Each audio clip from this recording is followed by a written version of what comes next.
This conference will now be recorded. Additional ground rules apply, including the conference being recorded now. I'll begin the meeting with a roll call of commissioners. During the meeting, I will ask the people speaking identify themselves before speaking. That way, commissioners and members of the public will know who is speaking and have the same knowledge as if the meeting were being held at the commission building. We're using GoToMeeting for the second time today. All commissioners are unmuted and may speak. The public and most staff should self-mute and may not speak unless I recognize them. Due to the possibility of background noise, I ask the commissioners and others mute their phones when they're not speaking if possible. For this meeting and at future remote-only meetings, we will post the documents that will be acted on or discussed at least a day in advance so that members of the public will have time to download them before the meeting begins. We'll continue to provide advance notice of how to dial into the meeting by posting that information on the commission website homepage and our various social media channels. I will now call the roll. Commissioner Bandari, I believe I saw you. Can you hear me? I'm here. Good.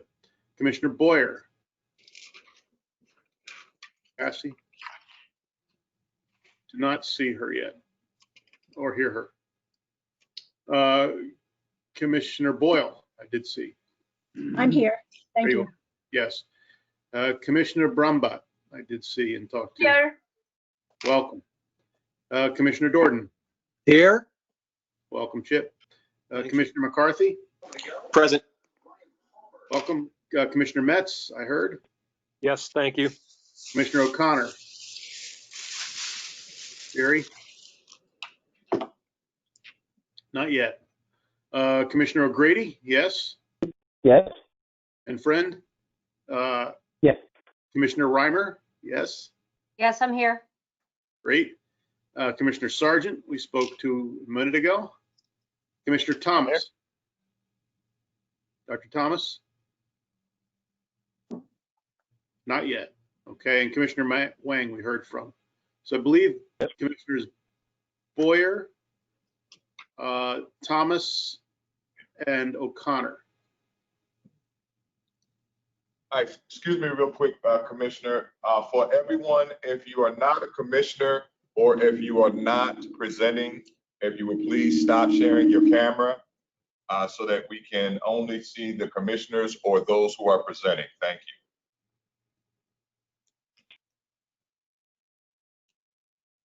Thank you. That'll help with bandwidth also. All right. So are there other commissioners whose names I haven't mentioned? Hearing none. Sue Ellen, I believe we have a quorum. Is that correct? Yes, we do. Great. Very good. So agenda item number 1 will be approval of the minutes. Included in your packets are copies of the minutes from the August 20th commission meeting that took place by public teleconference. I'll entertain a motion to approve. So moved. Marcia Boyle. Second. Boyle, second by Commissioner Sargent. And is there any discussion? All in favor? Aye. Aye. Aye. Opposed or abstaining?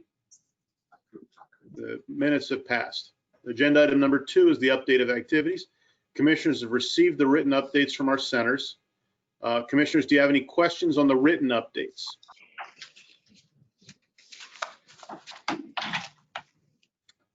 Hearing none, does the executive director have any updates? Ben? Thank you, Dr. Pollack. I have a couple updates. First, I just want to cover the status of our COVID-19 activities. First, begin by talking briefly about telehealth. We have a number of initiatives there. The one I think that we are most interested in, given the rapid conversion from face-to-face to remote patient visits, was our effort to engage smaller practices in adopting telehealth. We had 130 practices that expressed interest. We've worked through 62 of those to completion now and have evidence that they are actively delivering telehealth. We're going to be continuing this effort through the public health emergency, but we'll also look to doing a assessment of the success of this program. Two of the the organizations that are assisting practices, keep in mind the commission staff is not doing this. We awarded grants to technology organizations called management service organizations to do this work. Two of the groups have been particularly successful. And we believe that before we take another step and issue a second grant, we want to assess the persistence of the practices in doing this, their assessment of the value of the MSOs in bringing that conversion forward. More broadly, telehealth is, of course, one of the several technology heroes of the public health epidemic. There's interest, particularly in the legislature, on doing more. And to that end, the House Committee on Government Operations has asked the Healthcare Commission to present in October on our activities over the last 6 months. We think that while it's very promising, we also need to be aware that simply adopting every telehealth opportunity that exists would not necessarily be wise given their cost implications. And payers are already somewhat pushing back on concerns that some of the waivers that were granted either at the state level by the health secretary or nationally by CMS might not continue. I would note that at the federal level, the most recent proposed federal rule for physician payments did continue many of the waivers that were introduced in the at the height of the pandemic, although there are questions about whether post-pandemic, whether audio-only telehealth would be tolerated, and certain other types of visits that proved to be particularly popular during the pandemic. One I think particularly noteworthy is the telehealth ED visits that were allowed. That actually aligns well with some of the other federal government initiatives, PH3 demonstration, of which several jurisdictions in Maryland are participating. Also note at the national level, colleagues have pointed out to us that we need to take a careful look at some of the recommendations that that NCQA Collaborative pushed forward. I'm particularly interested on having Dr. Sharp and his team look at some of the quality measures that have been suggested. Clearly, some existing measures that exist in face-to-face care are appropriate for telehealth, but others are needed. One I can think of is maybe audio and sound quality. I've heard that sometimes is a problem, but more on that later. Moving on, one of our key roles for those who are with us was to approve emergency CONs. We added roughly 1,500 beds through emergency CONs and worked with our partners at the Office of Healthcare Quality for another nearly 2,000 beds to be expanded. We know that all that capacity did not come into operation, both from the emergency CON and the emergency licensure process. And we're going through the process of really contacting the health systems to determine what is operational, what may be needed should there be a rebound, and what emergency CONs were never really operationalized. Keep in mind that under the agreement, when we issued CONs, they were in effect for 165 days, roughly 5.5 months, or until 30 days after the termination of the state of emergency. We are now, for some of the early ones, at that 5.5 month period. They could continue, but it seems like a natural point to really look at what capacity has been put in place, what might be needed, and what needs to be mothballed or stood down as it never was operationalized. I want to touch briefly on some of our ongoing operational activities. We've been busy preparing the 2022 budget. Our budget will be slightly higher than that proposed in 2021. Proposed is the key word here, and we need to keep in mind that we are well aware of the spending constraints that the state will need to operate under in 2022. Although we are special funded, that is, we are funded through the payments made by users of the Healthcare Commission, we will not be immune from budget cuts proposed by the governor or enacted by the legislature. If the budget, of course, until it's actually approved by the governor, is private. If you would like to learn more details, please contact me or Richard Proctor. Likewise, on our legislative request, we had several meetings in June regarding those proposals. If you recall, we were actually going with all of those several proposals. If you want an update, again, until the legislative proposals are approved by the governor's legislative office, they are not public. So in a public session, I would not be able to talk about those, but I would be happy to have either Megan Renfrew or myself provide that information. In terms of operations, as most of you know, the remote activities continue. We have not received any other instructions from the Department of Health, of which we're administratively a part of, on reopening, and we are now operating on the assumption that we would continue to be remote until a vaccine is available, whether that be in November or mid-July. We, like everyone else, will wait and see on when that happens. We continue to have a limited staff here on site, and but we are continuing operations, I think, quite smoothly, and I'm very impressed and want to commend the staff for their willingness to work under more challenging situations, particularly those that have small children with virtual learning occurring now here in the state. That's particularly significant. Lastly, in terms of procurements, I just want to note, typically we don't make a significant announcements about that unless these are major procurements. We will be this fall beginning the recompetition for our all-payer claims database.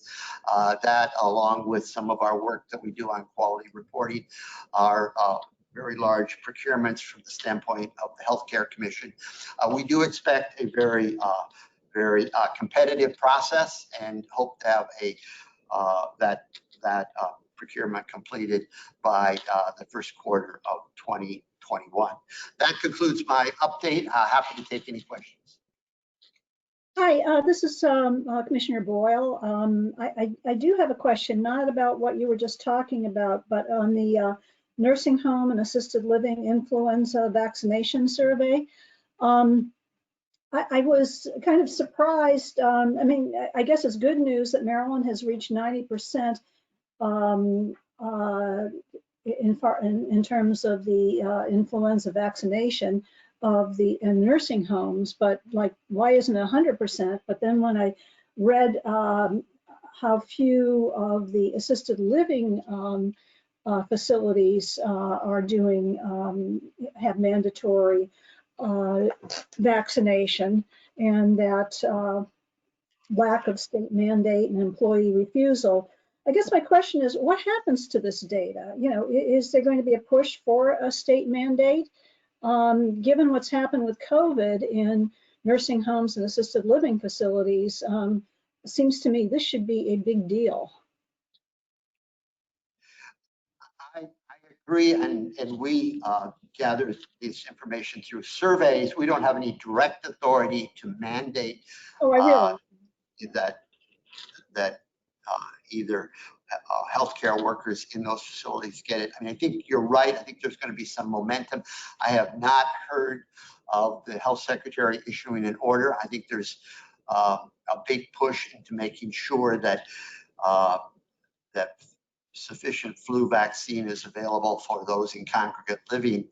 But we can get back to you on that in terms of whether there is a thinking that that be made mandatory. I think what I have been told is that there is concern about the distribution of vaccine, given historically many people got their vaccines through their place of employment, given there's so much work remote that many will have to depend on vaccinations through their healthcare provider or public offerings through drugstores, CVS, Walgreens, et cetera, and the distribution channels. There's some question about the adequacy of those going forward.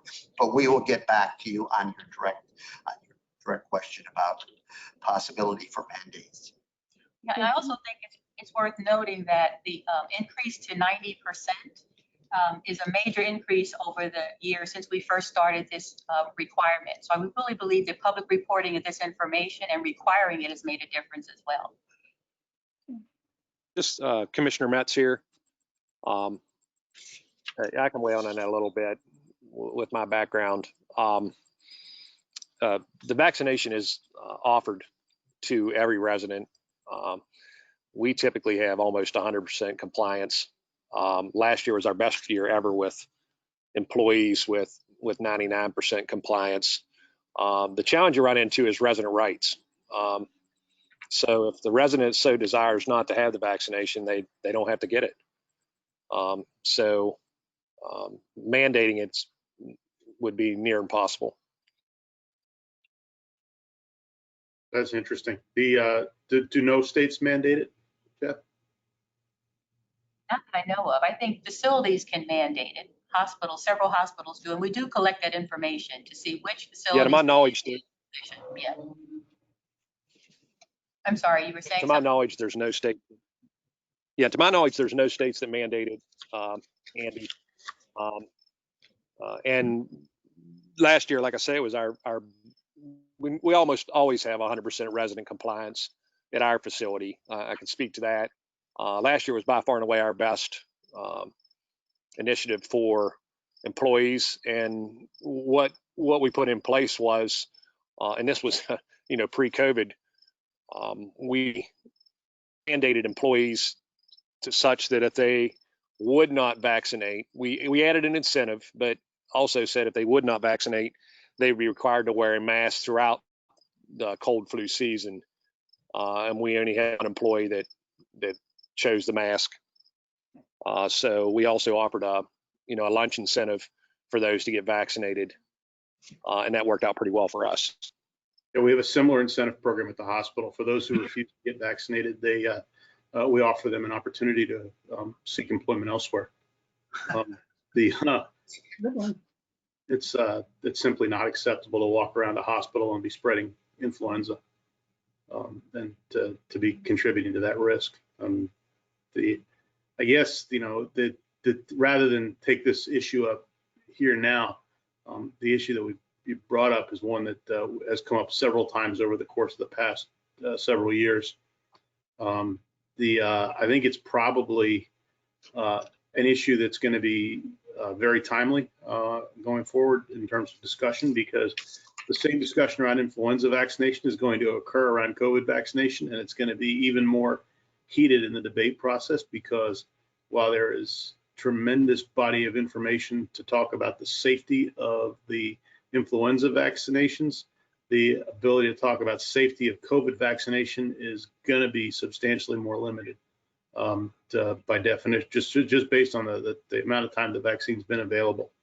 So I think we ought to have a conversation about this with the department and understand from the standpoint of whose lane this is, where we ought to be driving the discussion around it, and understanding whether we need to be preparing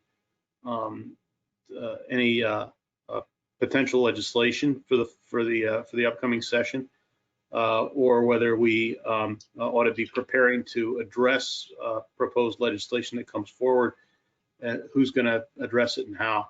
And then once we define what role the commission will play in this going forward, and it's got to be some role, because this is clearly has issues that cross into our area of responsibility, that we identify a group of commissioners who are on point for contributing to the discussion and bringing the content knowledge back to us.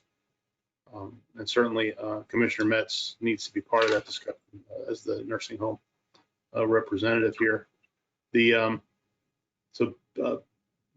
I think Ben and I can probably take that offline and work from there. Ben, do you agree? Yes, happy to do that. Great. I think it's a very, very important point to bring forward. Thank you. This is Commissioner O'Grady. Just, I used to do vaccine kind of compliance research at one point, and there's lessons to be learned that I think highlight back to what Commissioner Metz said. Where we see greatest compliance in general across the board is where children need it in order to be able to enter kindergarten. Now, that is not a direct mandate. You can put your kid in a different school, but in most states, at least it appears, you can't put your kid in a public school unless they've had their measles, mumps, rubella, the other kind of recommended well child sort of regime.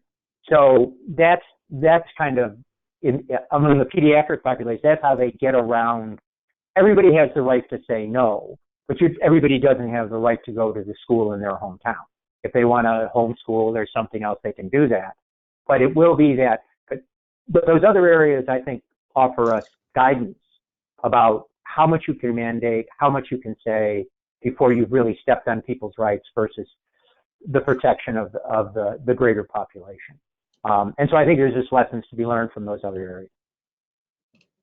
Yeah, it's about stepping on the rights of the individual who's getting vaccinated versus stepping on the rights of the individual getting exposed. Yeah.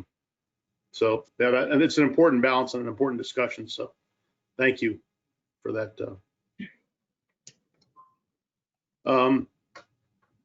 Any other comments about that before we move forward? Other comments for Ben about his remarks? Next up, David Sharp will give an update on the MDPCP Track 3 proposal development. Dr. Sharp. Good, great. Good afternoon, Mr. Chairman, Commissioners.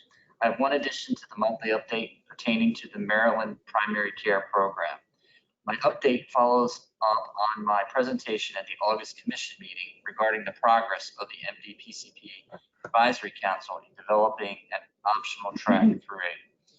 On September 3rd, the MDPCP Executive Director and Secretary of the Department of Health provided CMMI with a written update on the status of Track 3 development. The letter noted the progress in aligning Track 3 with the Federal Primary Care First program. It also included elements of Primary Care First where additional analysis and deliberation are required. On September 10th, CMMI responded with an email stating that given the state's current progress on the Track 3 proposal, an estimation to begin the Track 3 CMMI clearance review process no later than the end of the year, achieving a January 1st, 2022 start date is not possible. CMMI proposed potentially launching Track 3 on January 1st, 2023. They also reinforced their preference to include in Track 3 downside risk for practices. CMMI requested updated Track 3 model design drafts on a bi-weekly basis and committed to provide feedback within 2 weeks. The Advisory Council met on Tuesday of this week to begin addressing recent Track 3 model design comments by CMMI. The Advisory Council anticipates meeting several times a month through the end of the year to finalize the Track 3 proposal. Mr. Chairman, members of the Commission, this concludes my addition to the update. I'd be happy to address any questions. Questions for David? Thank you, David. believe Eileen Fleck has a new staff member to introduce to us. Good afternoon, Mr. Chair and Commissioners. I'm pleased to announce that Marianne Dogo Isonogi has joined the Division for Acute Care Policy and Planning. Her primary responsibilities will include reviewing certificates of ongoing performance and the annual hospital survey. Marianne previously served as a special assistant and program manager to the Commissioner of Health at the New York City Department of Health and Mental Hygiene. She held that position for 3 years, and her responsibilities included overseeing administrative and public health issues. She has also worked as an administrative coordinator for the New York City Department of Homelessness Services, and she has served as a fellow at the United Nations Development Program. She holds a graduate degree in legal and ethical studies from the University of Baltimore and a bachelor's degree in English from Copen State University. Thank you. Thank you, Eileen, for the warm welcome. Good afternoon, Commissioners. I'm happy to be here today. It's a privilege and an honor to be a part of this esteemed commission, and I look forward to working with all of you. Thank you very much. It's an honor to have you here. Thank you. Welcome. Before we consider action items today, I want to remind commissioners that if they wish to recuse themselves on any action item, they should inform the chair. Since this is a remote meeting and a commissioner cannot move to the small conference room, commissioners who are recused should remain silent and mute their phones, please. All right, moving on to agenda item number 3, certificates of ongoing performance and percutaneous coronary intervention services. The next agenda item is for consideration of 2 applications that each seek a certificate of ongoing performance for PCI services. The applicants are Carroll Hospital Center and MedStar Union Memorial Hospital. Staff will discuss the state health plan standards that apply in each of the applications, and then there will be a separate, fairly brief discussion and vote on each application. Jessica Raisinen, Program Director in the Division of Acute Care Policy and Planning, will present a brief overview of the standards that apply in these applications and each staff report. Next, we will move to the discussion of each application. Ms. Raisinen, please present the staff's report and recommendation on the Carroll Hospital Center application. Good afternoon, Commissioners. Statutory changes enacted in 2012 require the Commission to periodically certify that cardiac surgery and percutaneous coronary intervention programs meet the performance standards established in the regulations. As you have all seen previously, a summary of the PCI service performance standards that have been established by the Commission is shown here. Standards relate to data collection, institutional resources, quality, patient outcome measures, physician resources, volume, and patient selection. As a reminder, the standards differ slightly for programs that have elective PCI compared to those that only provide primary PCI services. Additionally, the hospital's risk-adjusted mortality rates are now available for calendar year 2019, the first applicable period for the performance standard that references these rates. The staff reports also contain information on how a hospital would have performed had the current standard been applicable prior to this time for informational purposes only. Next slide, please. So we'll move on to talk about Carroll Hospital Center. The staff report evaluates Carroll Hospital's compliance with standards related to primary and elective PCI. As shown in the table, Carroll Hospital is meeting the requirement that primary PCI services be available 24 hours a day, 7 days a week, with 5 exceptions during the review period due to unavoidable circumstances such as bomb threats and a power outage. The hospital also meets the Board of Balloon time benchmark on a rolling 8-quarter basis for January 2015 through December 2019, with between 84.4% and 89.2% of PCI cases meeting the Board of Balloon time standard. The volume of PCI cases has ranged from 137 to 240 cases annually between fiscal year 2015 and fiscal year 2019. Only 137 cases were completed in fiscal year 2015, lower than the 200 case volume target in the state health plan. However, Carroll Hospital did not start performing elective PCI until halfway through that fiscal year. While the volumes for fiscal years 2016 and 2017 exceeded the target minimum of volume cases, or the target minimum for volume of cases, that's 200, the volumes in fiscal year 2018 and 2019 were 185 and 182 respectively. The hospital explained that the lower volume was the result of a merger between LifeBridge Health and Carroll Hospital. University of Maryland physicians were unsure of their status of their contract, and they likely sent hospital patients to other facilities. The hospital has also reported that LifeBridge Health physicians were not fully staffed not staffed at full capacity during that time. Staff analysis indicates that a total of 192 cases were performed in calendar year 2019 and concludes that explanations provided by Carroll Hospital suggest that the lower volume of PCI cases in recent years is likely temporary.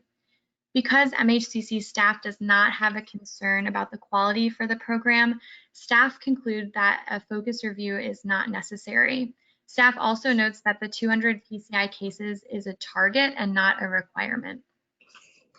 The primary PCI volume ranges from 60 to 102 cases annually between 2015 and 2019, which exceeds the requirement that for a non-rural provider, they have to have at least 49 primary cases performed annually.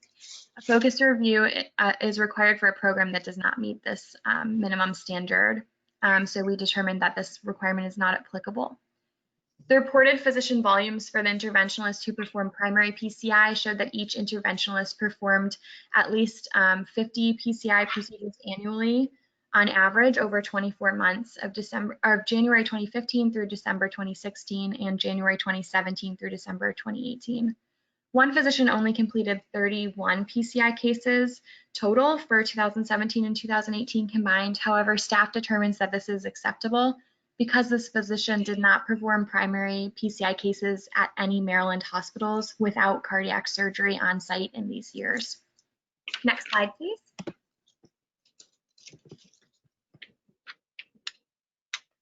Between 15.7 and 27% of elective cases went through external review by calendar year, exceeding the 5% required, and the frequency of review was semi-annually from 2016 and beyond.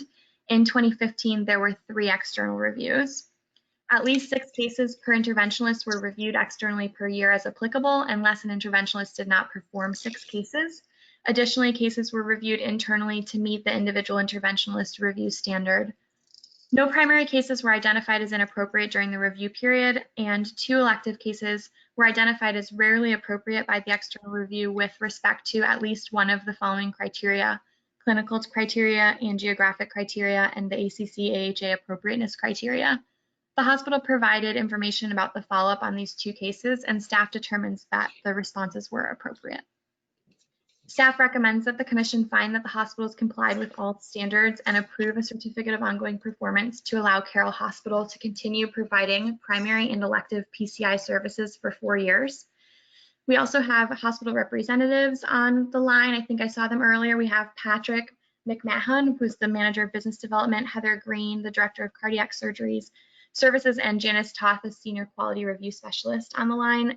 They can respond to any questions that I cannot answer or provide additional information about the program as needed.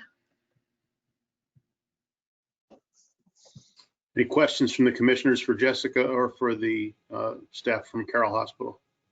This is Commissioner Bandari. So there was 2 terms. One was program PCI, which is 200, and other was program primary PCI, which was 50. What is the difference? Can you please explain? Yes, so the 200 number is total primary and elective cases, and the 49 is primary cases only. And then the 50 number is the number for each individual interventionalist. So it's looking at their the number of primary PCI cases performed by an individual interventionalist. The primary is like emergency PCI, right? Yes. Mm-hmm. Got it. Thank you. Yep. Other questions, concerns? Do I have a motion to approve the Carroll Hospital Center application for a certificate of ongoing performance? Commissioner Metz? Yes. Who is that? It's Jordan, but it doesn't matter, whoever. We need a name for the record. Thank you. Commissioner Metz, second. That's second. Good. Discussion? Hearing none, all in favor? Aye. Aye. Aye. Aye. Opposed? The ayes have it. Congratulations. Next up, we will review the application for MedStar Union Memorial Hospital. Jessica, please proceed. Thank you. As outlined in the report, Union Memorial has maintained around-the-clock availability of primary PCI services from 2015 to present. Over rolling 8-quarter periods, Union Memorial complied with the door-to-balloon time standard with between 86.6 and 92.6% of PCI cases meeting this standard.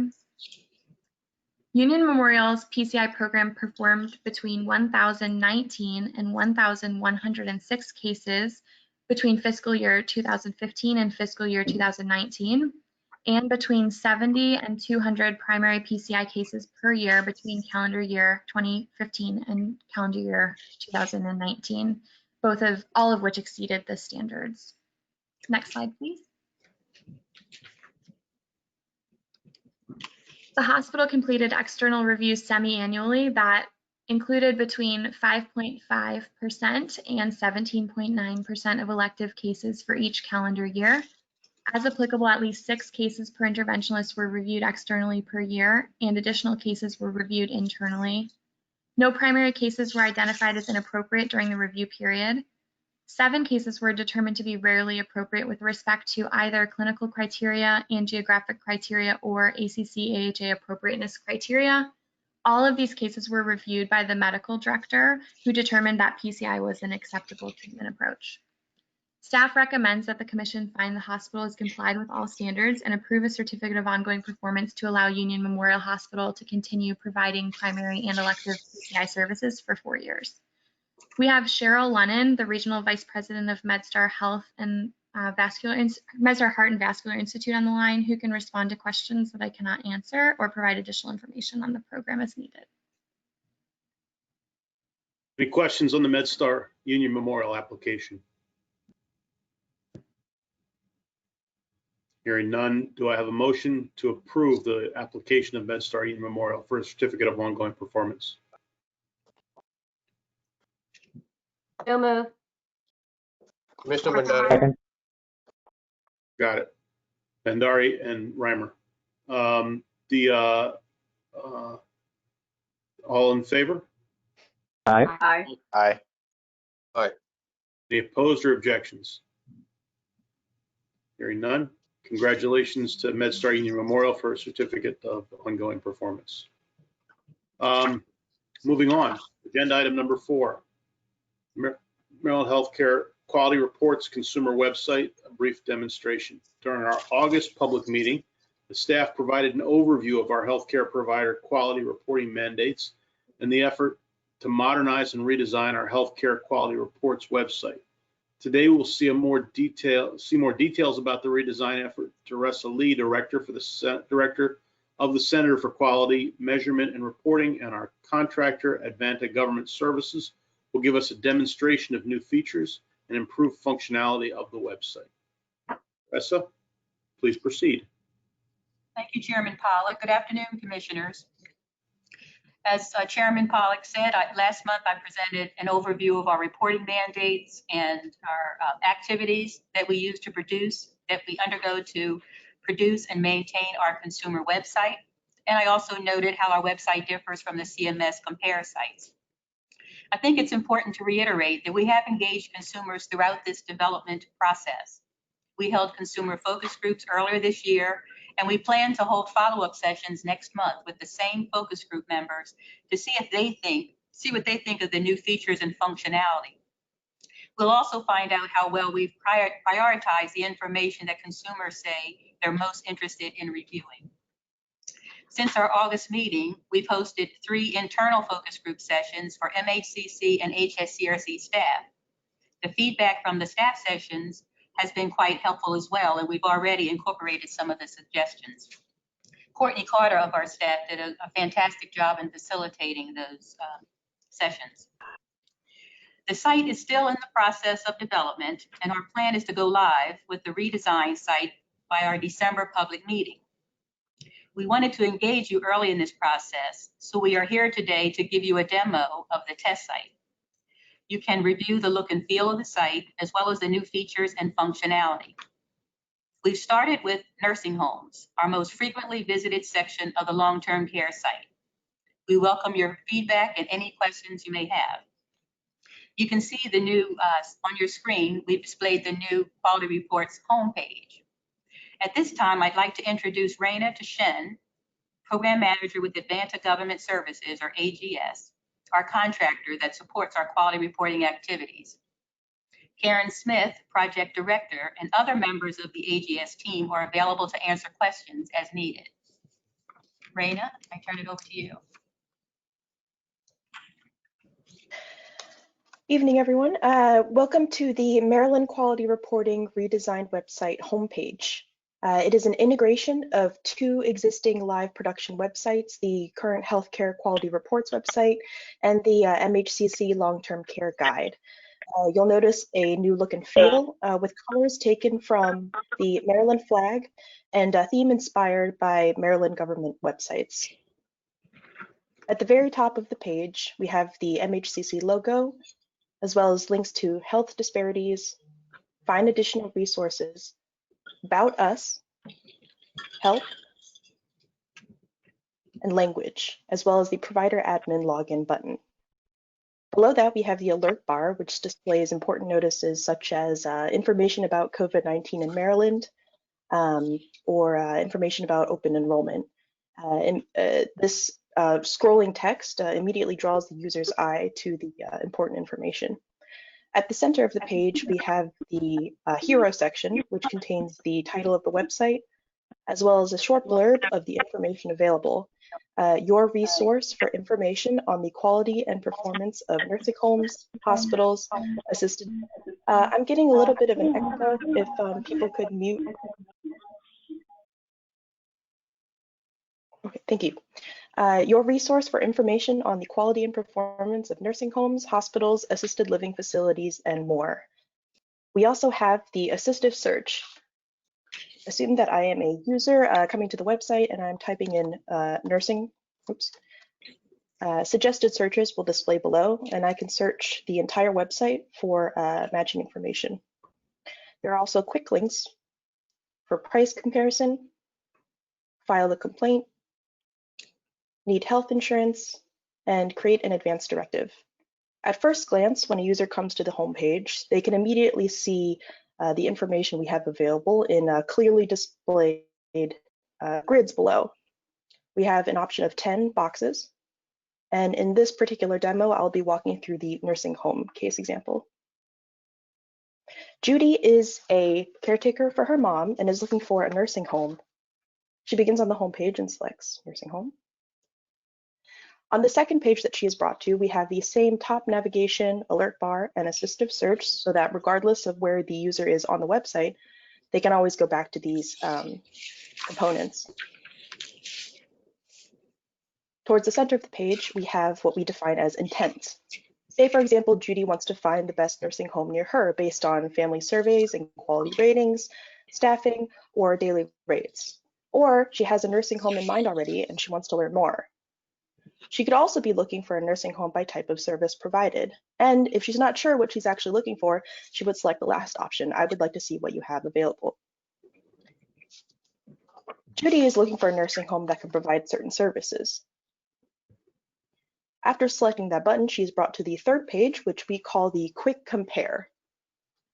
We have the same top navigation, alert bar, and assistive search. And now you can see a search by services available filter. Let's say, for example, Judy is interested in a nursing home that offers dialysis services, catheter care, and tracheostomy care. And then she would select filter results. And now you'll notice that the table below has changed. Now, all the nursing homes displayed here are nursing homes that offer those three services. Let's say that Judy is also interested in nursing homes that are near her workplace, so she can visit her mom more frequently during the day. I will enter zip code 21215 and then filter. And now we have an even smaller subset of nursing homes that are in zip code 21215. On the quick compare page, she is able to sort by each column We have family ratings and federal ratings. So if she's most interested in the highest to lowest satisfaction percentage in family ratings, she can sort by that in overall care or overall quality federal ratings, staffing, or health inspection.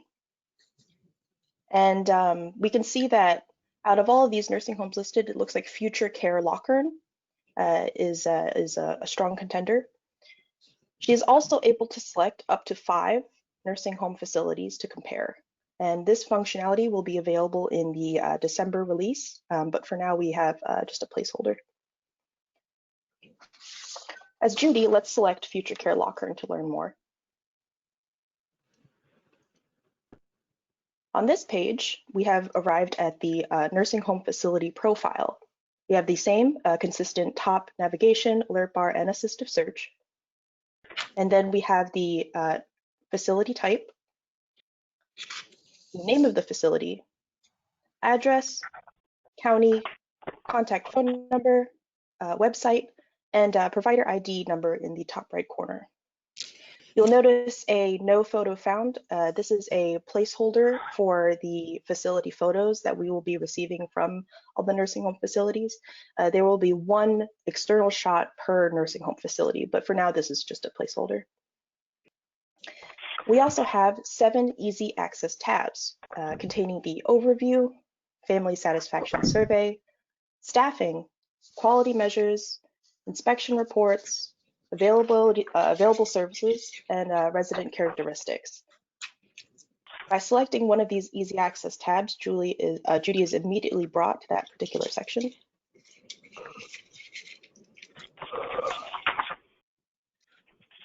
Now let's go into the overview.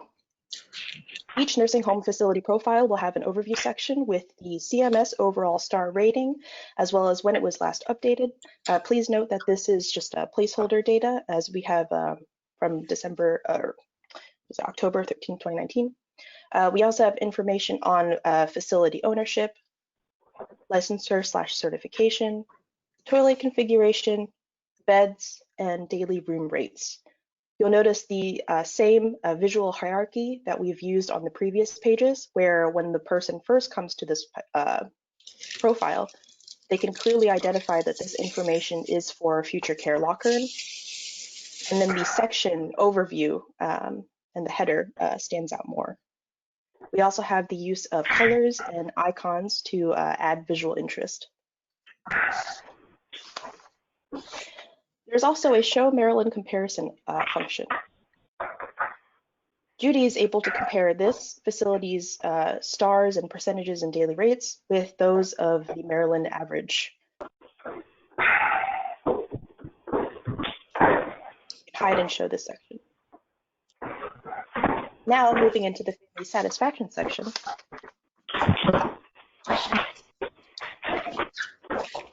We have helpful information in the top right corner. I'm getting a lot of background noise again. You could mute.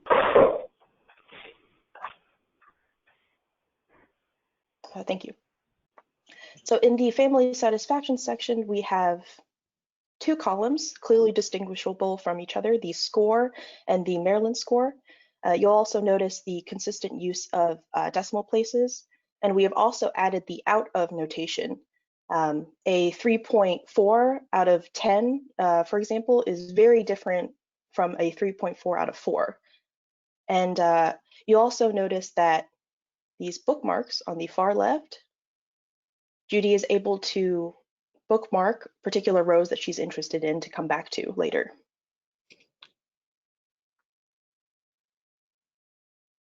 And she can hide and show this section as well.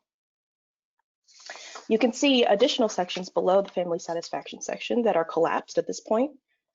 By collapsing these sections, Judy is able to know immediately what information is available. Let's go into the staffing section. You'll notice a consistent use of the clear 2-column divide with facility average time and Maryland average time. Helpful information in the upper right corner, the Future Care Lockern star rating with descriptive information that this is an overall score based on 6 individual scores. We also have an hour and minutes standardization for more friendly understanding. And likewise, she can bookmark these fields as well. In the federal quality measure score section for short-term care, we have rate, national rate, and Maryland rate columns. So Judy can compare how this facility performs against the national average and the Maryland average. An important thing to observe is that the phrasing of the measures have been unified into a positive wording. So let's say, for example, percentage of short stay residents who were not started on an antipsychotic medication. A high percentage rate for this measure is always interpreted as a positive thing.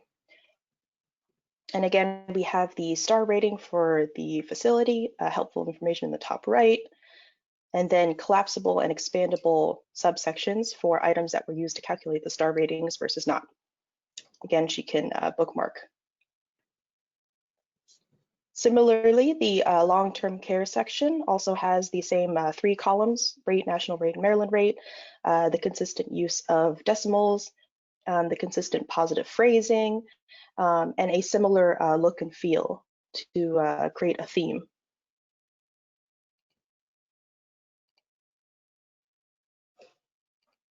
Now let's move on to the health and fire safety inspections. You'll see the same table structure with the most recent health inspections and fire and safety inspections at the top, with older inspections below up to 5 years prior. Judy is actually able to expand each of these items to see what exactly this facility was deficient in. She can also do the same for the older inspections as well. So here we can see that this health inspection on 3/7/2018 had 10 deficiencies, and we can look into detail what each deficiency was.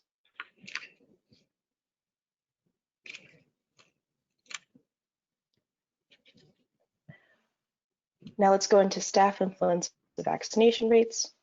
This facility in particular has received a gold star recognition for 95% or better vaccination rate.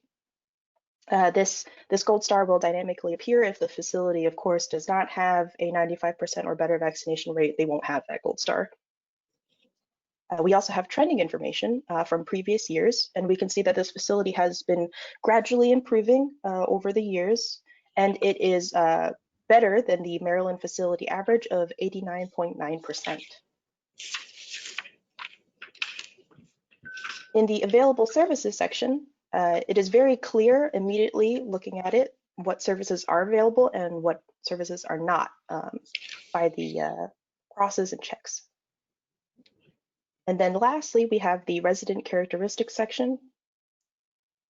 We have incorporated friendly graphics to aid in the interpretation of the information, such as the gender comparison graphic, the age percentages pie chart, and these percentage bars in the other section for residents with, for example, dementia, residents with dehydration, and so on.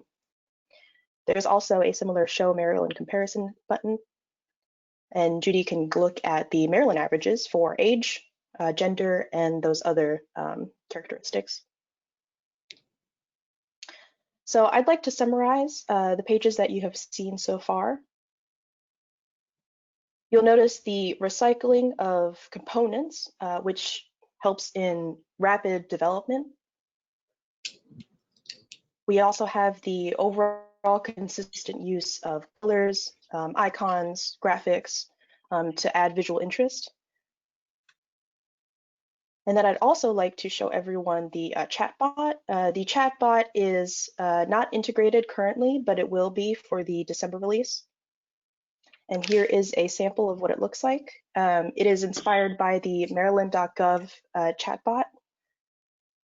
This is not a real person, it is a simulated chatbot. It will have what we've defined before, the intents. So say, for example, I would like to learn about long-term care. I would select that.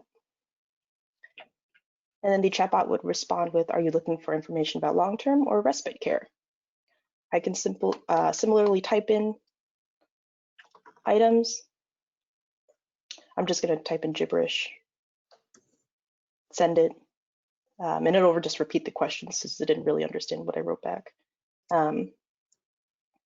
That's just a small sample of what will be there. And I'd like to open the floor for questions. Great. Questions for Raina? This is Commissioner Bandari. This question is maybe for Mr. Stephan. Does the Healthcare Commission has any role in setting the price for these facilities? You know how much they charge to every resident or some other price control? The only way we have a role to play is for the private pay, shining the light on what the charges are, but we don't set the rates for private pay patients. Of course, Medicare short stays are paid under the SNF prospective payment system, and much of long-term care is actually picked up by Medicaid. I think Paul Parker would do this, but roughly 60% of long-term care is actually paid by the Medicaid administration. So, but for that swath of private sector, the entities set the price. What we're doing here is simply portraying what they report to us. Thank you. We don't have the authority to dictate what they charge. Thank you. Other questions? I encourage commissioners to take a look at the site very carefully. When will we be able to do that? This will be live in production in the month of December. Got it. I didn't have a question. It's available to commissioners ahead of the release, correct, Teresa? Yes, we can do that. Mr. Chair, I didn't have a question, but I did have a comment that it looks very impressive. Oh, thank you. Yeah, I'm impressed as well. And I look forward to being able to kind of flip through it and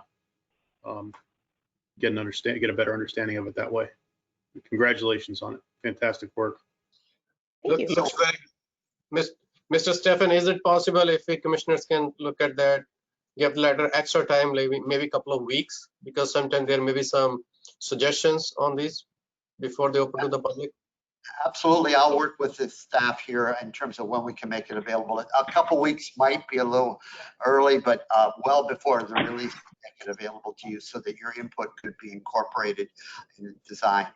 A question for Raina. Will the other tabs also be activated in December? Oh, yes, absolutely. Yep. It'll be the full release for long-term care, nursing home, all of these tabs.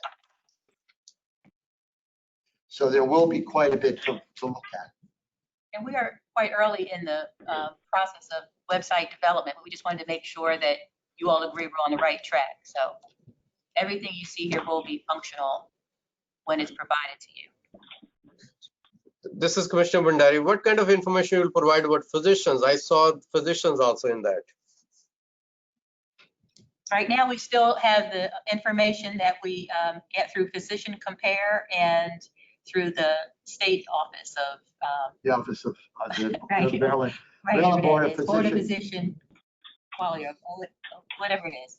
I don't remember that by now. Board of Physicians. So from the Board of Physicians, what would be available, based on my understanding, is an ability to look up a Maryland physician, bringing in the information that the board has available to them. Thank you. Thank you again. Fantastic presentation. Moving on to agenda item number 5, if there are any further questions. I see none. An early update on privately insured spending in Maryland's individual market. Maryland Healthcare Commission is required through a legislative mandate to report annually on expenditures for privately insured services using the Maryland Medical Care Database, the MCDB. The presentation examines healthcare spending and use among Maryland residents under the age of 65 who are enrolled in Maryland's individual market. This presentation will examine the impact of the Maryland Reinsurance Program on spending and enrollment growth in the individual market. Spending on primary care services will also be highlighted. This presentation will also include an early peek at enrollment and utilization in the first quarter of 2020. Staff has worked with the All-Payer Claims Database contractor to accelerate health insurance claim acquisition. I note that the staff is making more timely data acquisition a priority in response to our policy and price transparency needs and the requirements of data users, including the Health Services Cost Insurance Administration and the Prescription Drug Affordability Board. Shankar Mehta, Chief of Cost and Analysis, Center of Analysis and Information Systems, will provide us with this update. Shankar, please proceed.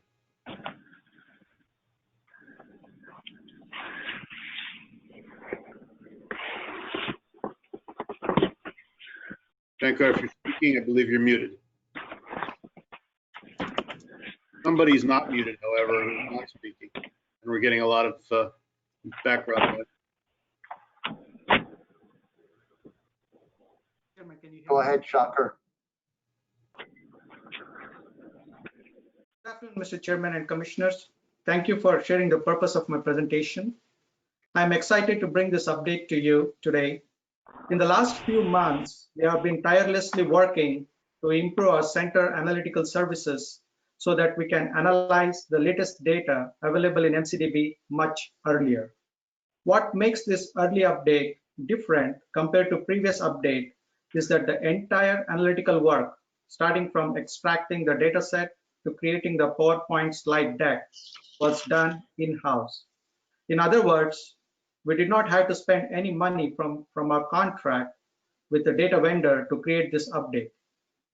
In addition to 2019 update, we also bring to you for the first time the first quarter of 2020 data with 3 months of runoff that was just loaded by end of last month.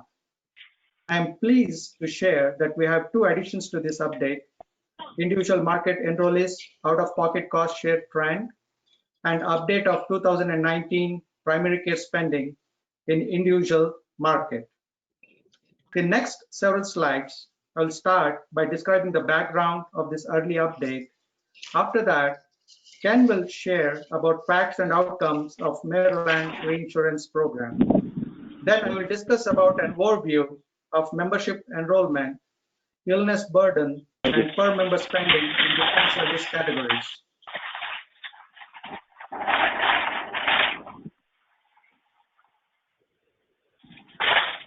Then we will go over primary care spending among individual market population.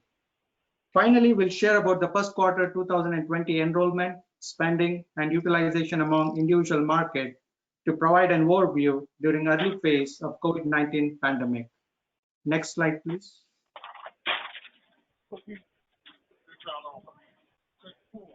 For this early update, we have used MCDB data from 2016 through 2019. Study population include members enrolled in on-exchange, off-exchange, and grandfather plan in individual market with age under 65 years of age. I will now turn it over to Ken to share facts and outcomes related to Maryland Reinsurance Program. Ken? Thank you, Shankar. Thanks very much. Good afternoon, commissioners. I'm going to give a short overview of the Maryland Insurance Program. Section 1332 of the Affordable Care Act allows states to apply for a waiver to pursue innovative approaches for providing. Sorry to pause you. Can we move on to the next slide? Next slide, please. Yes, sorry. Okay. Section 1332 of the Affordable Care Act allows states to apply for a waiver to pursue innovative approaches for providing residents with access to affordable health insurance. The Maryland Reinsurance Program was established in 2019 for 5 years after the federal government approval of Maryland's ACA 1332 waiver. The program was implemented to help stabilize the individual market by offsetting the rate impact of high cost claims.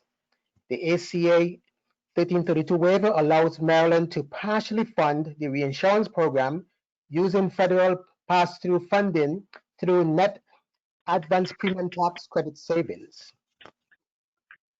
Other funding of the program was done via House Bill 1782, signed into law in April 2018, which creates a 2.75% assessment on selected health insurance plans and state-regulated Medicare MCOs to help fund the reinsurance program. The program operates like a traditional claims-based reinsurance program that reimburses qualifying health insurers of 80% of an insured's members' claims costs between a attachment point of $20,000 and a cap of $250,000. The reinsurance program was estimated to reduce average premiums by about 30% from what it would have been without the waiver. Results show that average health insurance premiums rate decreased by about 23.5% between 2018 and 2020. Also, Maryland received $820 million in federal pass-through funds over the last 2 years, which mostly paid for the reinsurance program in 2019 and 2020. Premium rates continue to decrease as state and insurance officials announced yesterday that, on average, premium rates in the individual market are expected to reduce by about 12% in 2021. This rate reduction will be for the third year in a row, with average rate decreases of over 13% and 10% in 2019 and 2020, respectively. The stability of premiums due to the reinsurance program enabled by the waiver has made the individual market very attractive to other health insurance carriers. For example, United Healthcare is re-entering the market for 2021 since the payer exited in 2016. This action by United Healthcare equates to good news for consumers in terms of more health insurance choices. Now I will turn over to Shankar to continue the update of the insurance of the individual market. And I must have to say that that these are early, as Shankar alluded to, these are early results. So these results will be recasted in early spring of 2021. So there might be some changes. So, but this should not change the conclusion of what we are going to come to today. Next slide, please, Shankar. Thank you so much, Ken. Yeah, let us now look at the overall membership trend in past 4 years. We calculate enrollment as members that were enrolled as end of December 31st of a given year. This means our methodology does not include members who might have enrolled or renewed during open enrollment period and left the plan before December 31st. In 2019, 194,610 members enrolled in private plans through individual market. Overall, enrollment declined marginally as end of December 2019 compared to 2018, the last 2 years. However, the number months remained stable between 2018 and 2019. This is comparable to the Maryland Insurance Administration reference data for similar period. Now, let me turn to show you enrollment trend in on-exchange at the end of open enrollment period. Next slide, please.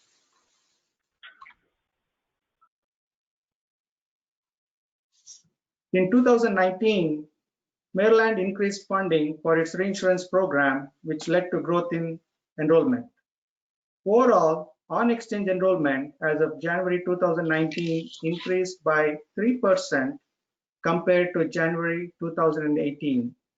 What this growth in enrollment means is that the overall uninsured rate in Maryland had been driven to historic low of 6%. Now let me turn to show you illness burden of the study population. Next slide, please.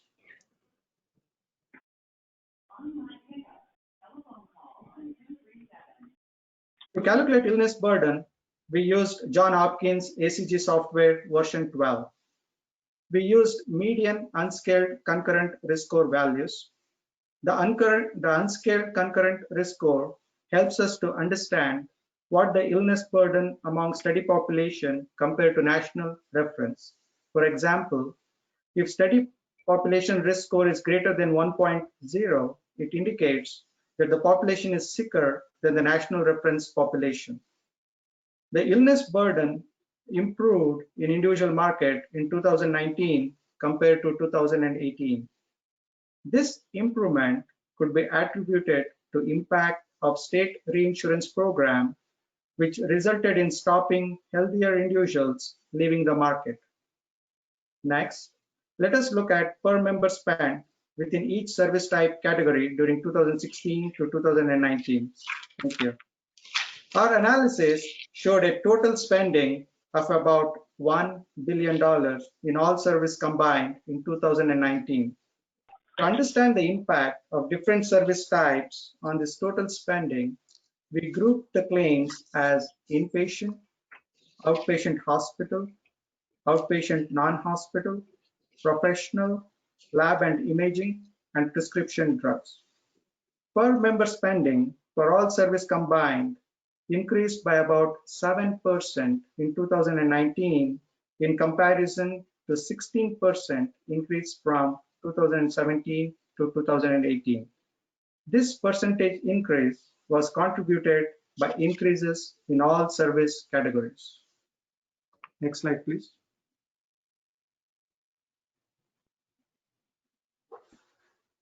Yeah, I just want to call out here that this slide has a typo. Actually, when we initially did this, we were seeing a huge variance in our inpatient utilization, and we found out that there was a bug. And when we recalculated, it showed us a different value. So before you read this slide, I just want to note that the first set of towers for inpatient hospital facility, what we're seeing, instead of that minus 18%, what we're seeing, the actual value is minus 4%.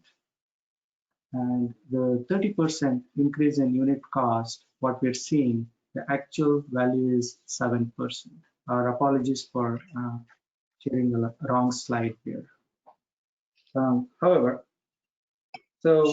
but overall, this slide will help us to understand whether demand or cost drove the spending increases or decreases within individual category that we just discussed in previous slide.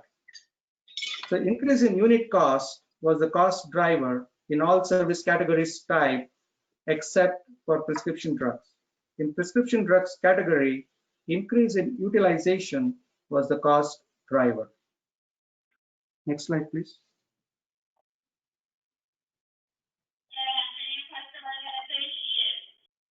This is a new item that we added for.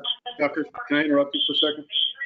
What was the reason for the 16% decrease in unit cost for prescription drugs? Do we know? One of the reasons what our research found is in 2019, there was increased enrollment in the silver and gold metal level plans in individual market. And one of the benefit these metal levels offered was unlimited physician visits and generic drugs before the deductible kicked in. So probably the utilization might have gone up because of that, but there may be some other reasons which we are not able to find based on our data. It would be very, very compelling if that was the reason. Yeah, so we are still researching this result, but what Bianca said there, make kind of support what we're seeing, but we are still researching this result as well. Thank you. Yeah. Okay. And this is a new item that we are sharing for this update to give a feel about what is the members out-of-pocket share compared to the carrier's reimbursement. The member out-of-pocket share continued to decline in 2019. I'm sorry. Excuse me, this is Commissioner O'Grady. I still don't know from that last slide what my takeaway is supposed to be. And I'm a little concerned just because of the data volatility, and we know this data set has had its stresses. What should we conclude? What's the policy implications of that previous slide with the big drop in drugs and the data glitch in the inpatient hospital? Should we just be cautious with all that data, or do you have a serious takeaway that we should be aware of? Because I didn't get it in terms of the way it was presented. Okay, sure. Basically, when we look, sorry, Ken, you wanted to? Go ahead, Shankar. I will jump in after. Okay, thank you. Yeah, so Commissioner O'Grady, basically in this slide, we are trying to understand when we look into this, when we say overall there is 7% increase in the cost in 2019 compared to 2018. So we are trying to understand what might have driven that increase. So to understand that, we try to group the claims into these buckets. And when we try to bucket 6 categories, yeah, we kind of start to see a pattern if the utilization or the number of service in each of this category might be the reason for the increase in spending that we're seeing, or is it because the unit cost per service might be the reason, right? So we are trying to find out if it is the volume or the price. And when we try to see it from there for each service category, we are seeing here that for all the service categories except the prescription drugs, we're seeing that the unit cost is the one which is driving that annual increase in spending, right? Just to give you an example. I like that. And do we know, so back to the earlier question, so do we know why the prescription drug has the kind of opposite pattern of the rest of the spending areas? Is there something that changed in the environment, or is this something in the data, like in the way prescription drug data was collected from one year to the next? Sure. We have some few follow-up slides to go a deep dive on this. Okay, sorry, I don't mean to slow you up. We went by that. It seemed, but I didn't know what the right takeaway was in a policy sense. Okay, I'm sorry. I'll hold my further questions.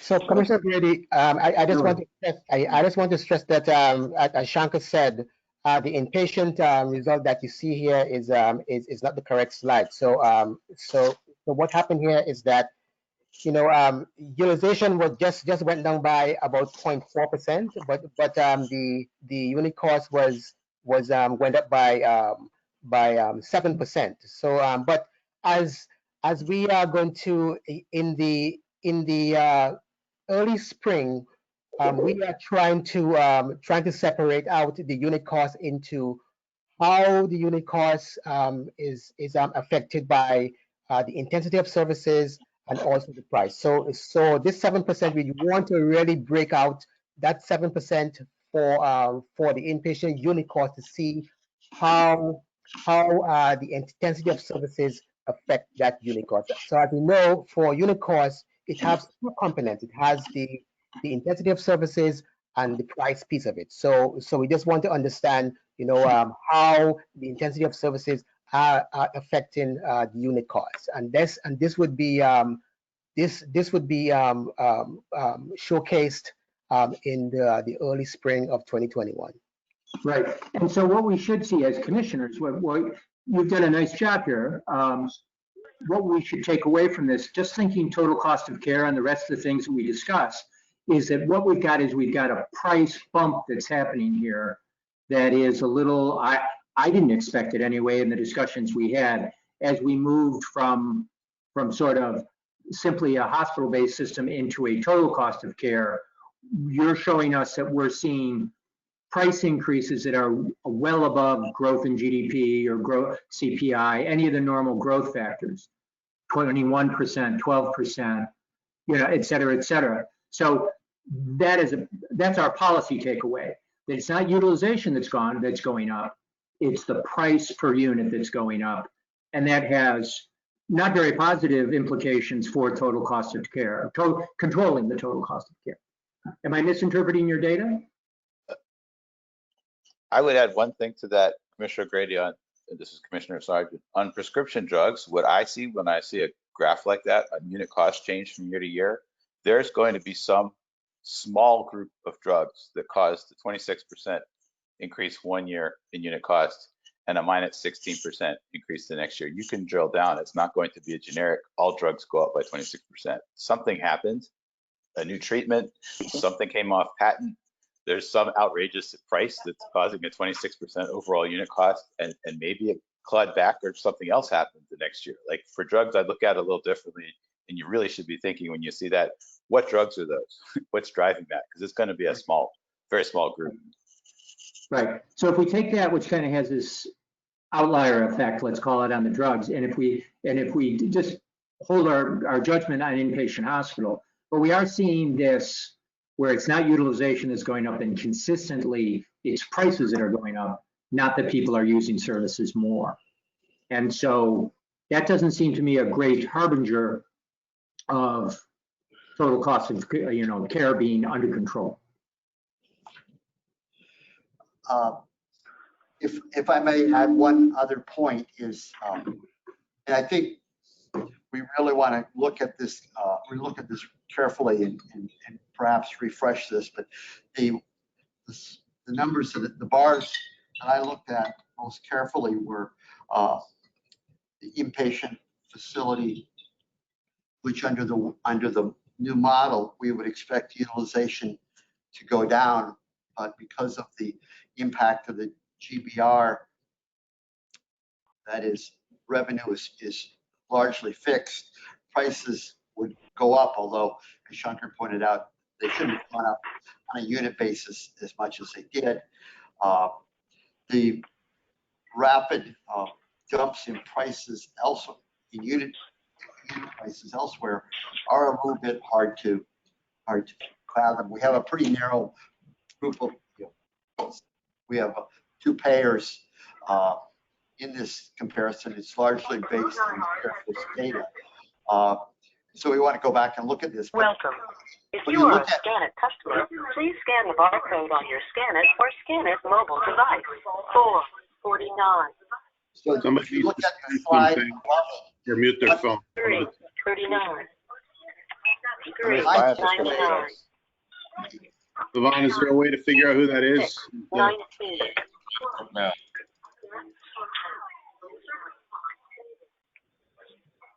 All right. My takeaway would be that remember, this is largely on exchange enrollment. The reinsurance program really, when you look at what that did, is that even though total cost of care went up pretty dramatically from 2018 to 2019, the reinsurance dampened premiums, but absent that, we would have very likely seen premium growth very similar that we saw between 17 and 18. I think in terms of the components, we need to look at that a little more carefully and get back to you to provide better and more clear explanations of why there are these fluctuations. Sure, and I would say that, when we've seen reinsurance used in the past, it's very effective at keeping premiums down, but it also means it's moved a fair amount of the risk away from the primary insurer onto the government as the secondary insurer. So the motivation is to keep costs down. If if there's $1 million spend and I'm responsible for the full million, I have one set of incentives. If I'm only responsible for the first 500,000 and it's somebody else's problem after that, I don't squeeze it. I don't have the same incentives as I did if it was open-ended risk to me. So I guess to a certain degree, very effective at its primary policy goal of keeping the premiums to the beneficiaries down and getting a better case mix and what looks to me like halting the adverse selection spiral that we were starting down. Very effective.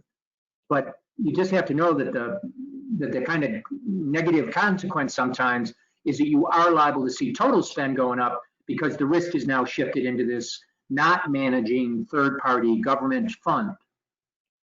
And I'm a little concerned we may be seeing that.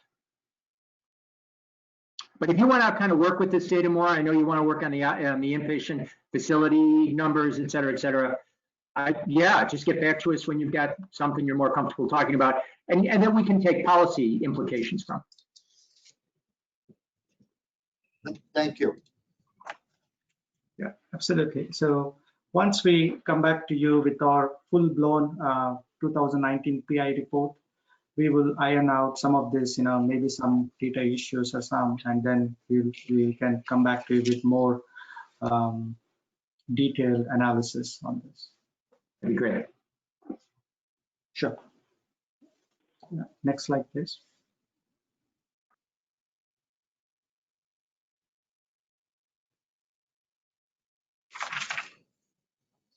All right.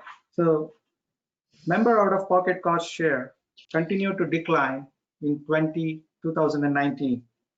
As per the Maryland Health Benefit Exchange 2019 update, lower premiums may have led to increase in enrollment in silver and gold metal level plans, which may have lowered out-of-pocket cost share. In next few slides, we will look at the prescription drug spending and use in more detail. Next slide, please.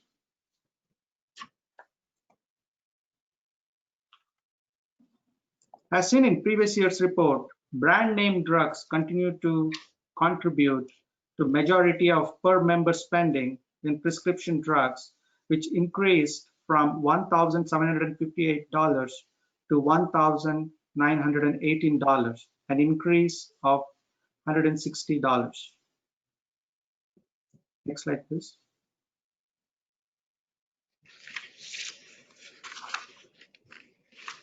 As seen in earlier slide, prescription drug utilization was the main driver in increased spending. Here, we see that both brand name drugs and generic drug usage continue to increase. Next slide, please. So the overall cost per prescription declined in both generic and brand name drugs. This could be attributed to the increase in enrollment and in gold and silver plans in 2019. The brand drugs unit cost returned to 2017 values. Next, we will look at on-exchange versus off-exchange spending for 2019. Next slide, please. Per member spending for all services combined for on-exchange members grew by about 3%, down from 11% in 2018. Likewise, per member spending for off-exchange members grew by about 12% in 2019 versus the 23.7% increase in 2018. Next slide, please.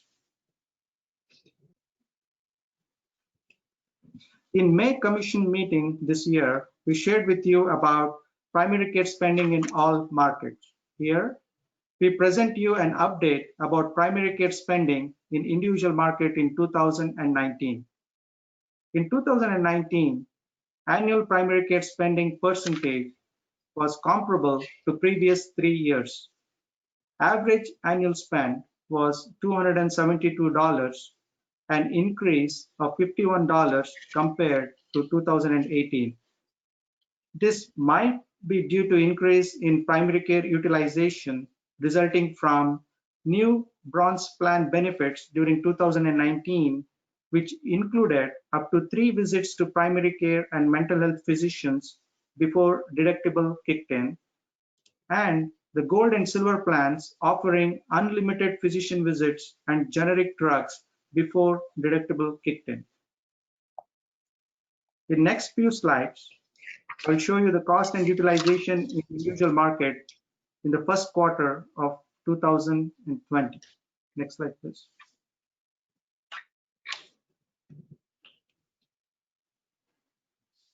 In January 2020, there were 124,887 members enrolled in ACA compliant on-exchange individual market. Overall, on-exchange enrollment as of January 2020 decreased marginally by 0.9% compared to January 2019. Here we see the enrollment trend in Kaiser shows a decline, whereas CareFirst shows increase in market share. Next slide, please.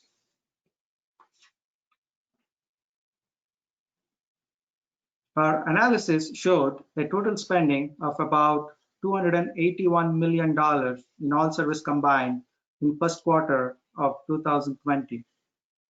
Per member spending for all service combined increased by about 2% in first quarter of 2020 in comparison to the 7% increase from 2018 to 2019. In first quarter of 2020, our analysis showed that overall inpatient, outpatient hospital prescription service category spending continued to increase, whereas the outpatient non-hospital, labs and imaging, and professional service spending declined. Next slide. Shankar, I have a question for you. What is professional services? What that includes? Sure. The professional service has a very big inclusion criteria, Dr. Bhandari. We can provide you the list, but in general, it has all the visits to the providers. It includes the visits. There's a lot of categories that is included, and I can get you the definition. I don't have the list, I'm sorry. Let me help you here, Shankar. It includes like non-capitated primary care specialists, therapy, the professional component of laboratory, radiology, and other professional services. So those are some of the things that include. So what I'm trying to say, it's just not the physician office visit fee, because this number looks very, very inflated. Right, yes. So not just the office visits, it includes other things on that. Thank you. Sure. Sure. And yeah, just to add, the way we try to categorize this is it is all based on the professional claims that we receive from the payers, and we use that as a source. And in that, we basically try to split it into only two categories. One is the professional service, as Ken mentioned, which has all those services, and the one with just the lab and imaging. So it has a very, it includes a lot of services in addition to the physicians. Thank you. If you can provide that list, that will be helpful. Thank you. Absolutely, absolutely. Next slide, please.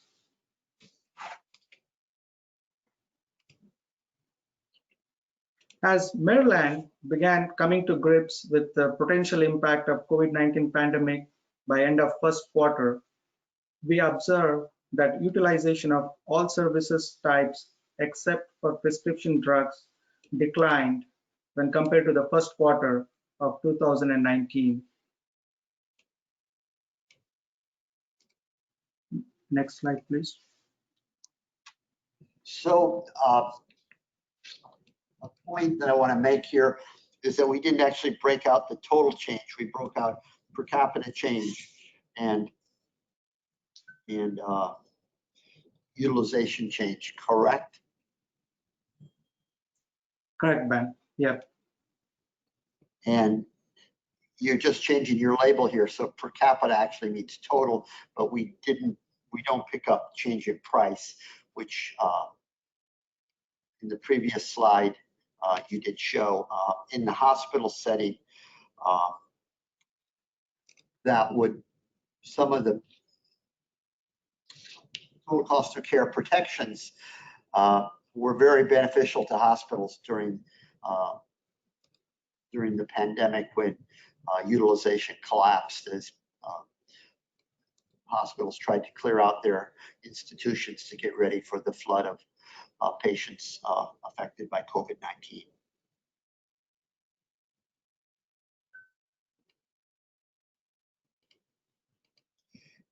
And then the non-rate regulated, non-protected hospital, non-hospital, professional, et cetera, you can see the implications of not having an advanced payment system in place, i.e. The total cost of care, where both per capita spending and utilization collapsed in the same way.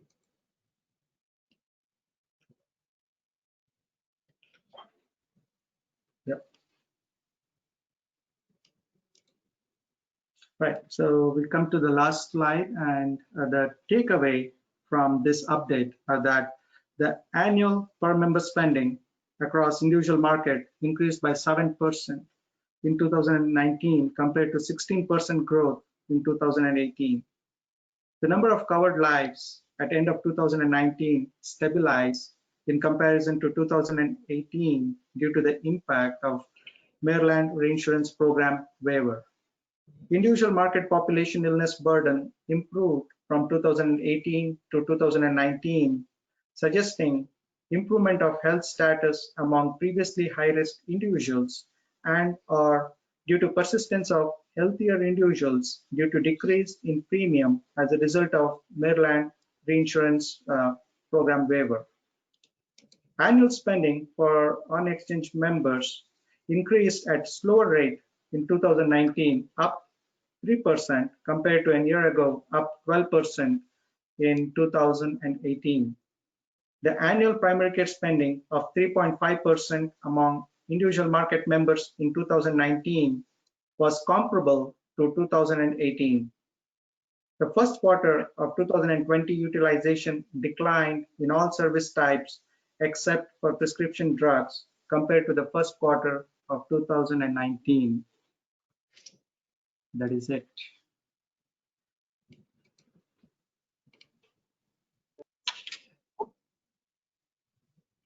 All right, thank you. Are there other questions for Shocker? I know we took a lot along the way. Yes, hi, this is Commissioner O'Grady again.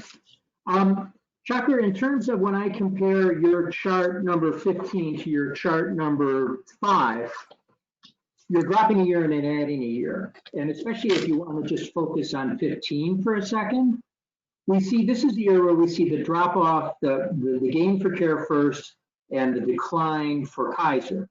The other one showed the opposite. You know, you sort of see, you saw Kaiser continue to gain. And so it looks like the new year has sort of shifted things a little bit. I guess given that much of what we're trying to do here is to reduce adverse selection between the plans, I was wondering if you could give us the same sort of, pardon me, same sort of, you calculated on some of them as you went between years, you calculated the average risk adjustment score for the new populations, and you showed, I thought very convincingly, that as time has gone on, one of the what appears to be the success of this program is that it's been able to have a closer to average score, that this isn't a particularly adverse select population that's in the exchange right now, or at least it's headed in the right direction.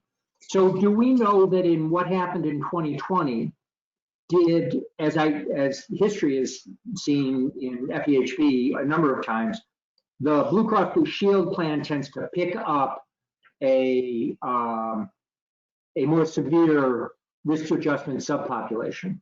And do we know that that's happening here? So yes, Care First has picked up, moved up to 78, and Kaiser has moved down to 47. But can you tell us what the characteristics are of those people, how that changed? Is the average risk adjustment score for those two plans now shifted so that Kaiser may have lost bodies, but may be better if it has a healthier population that it's insuring?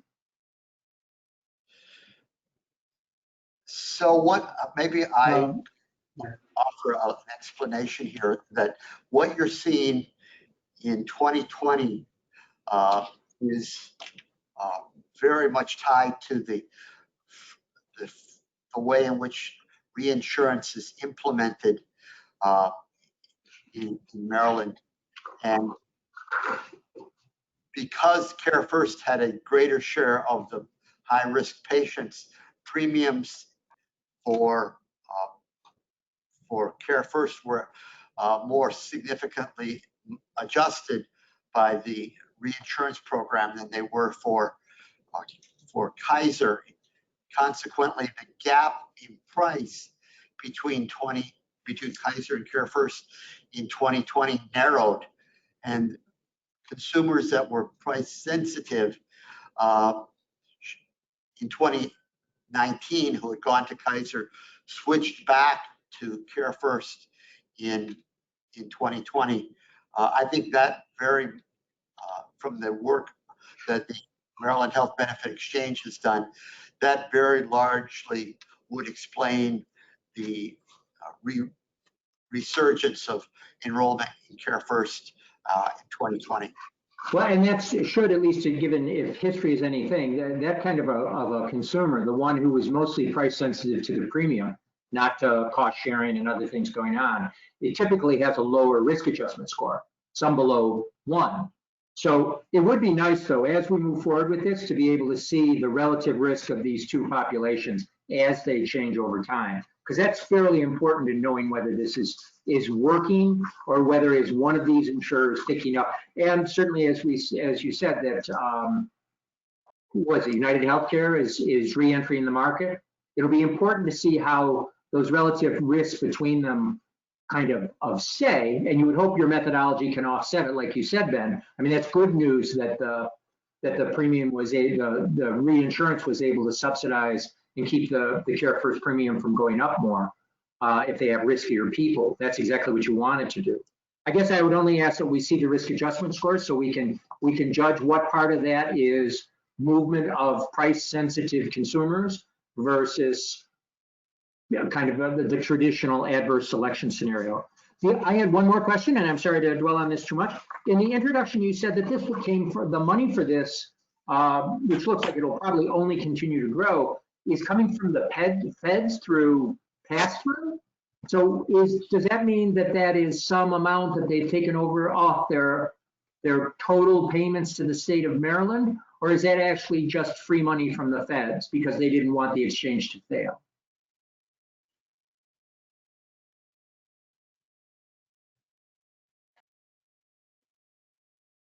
So the magic of the ACA waivers are that these offsets that the federal government passes through represents savings in premium.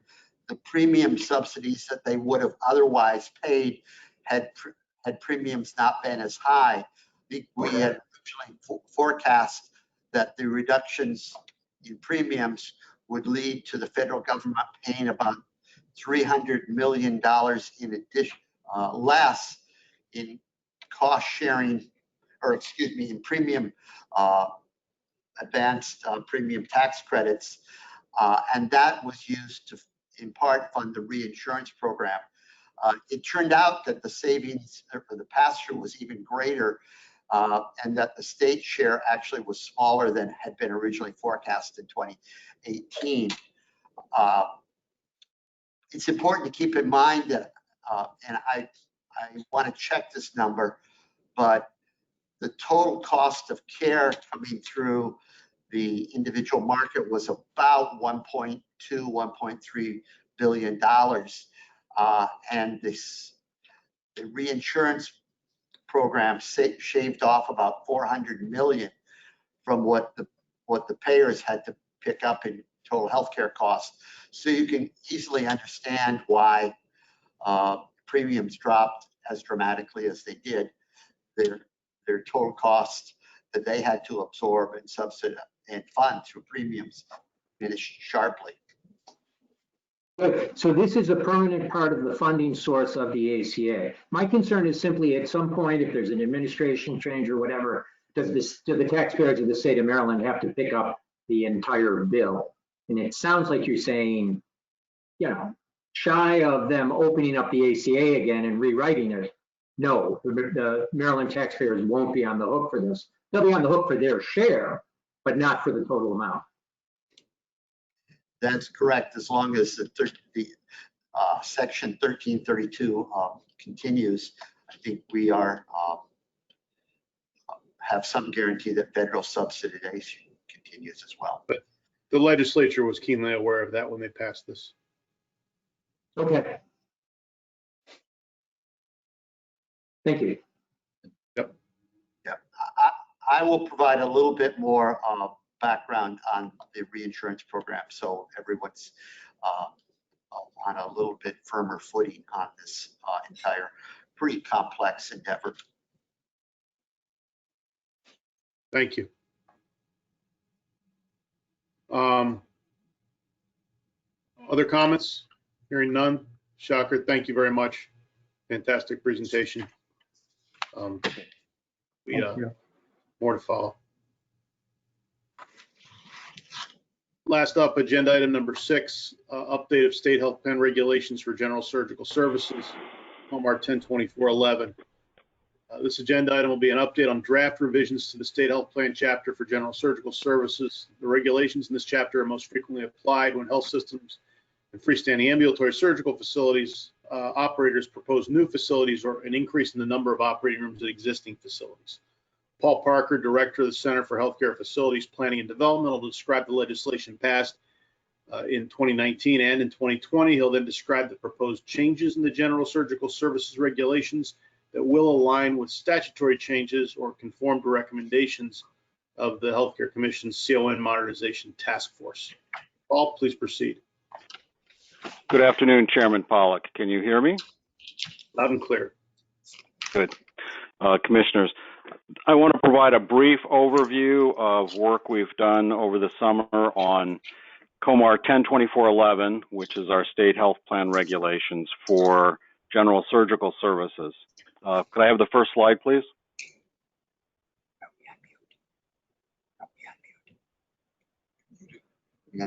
Oh, we need to see the first slide. Yeah. You mean for Paul? Oh, yeah. Okay. Thank you. So this chapter of regulation is used in review of the establishment of hospitals in terms of their operating room capacity and also freestanding ambulatory surgical facilities. We don't have too much establishment of new hospitals, so actually it gets used more frequently in projects involving the relocation of hospitals. And just to give you some background, we have 45 hospitals, general hospitals now in Maryland. We've had a couple of conversions of those to freestanding medical facilities, and probably we'll get to 43 general hospitals within the next year or two. We have currently, I estimate, because this changes fairly frequently, we have 326 licensed freestanding ambulatory surgical facilities. And I think most of you know that we only regulate under certificate of need a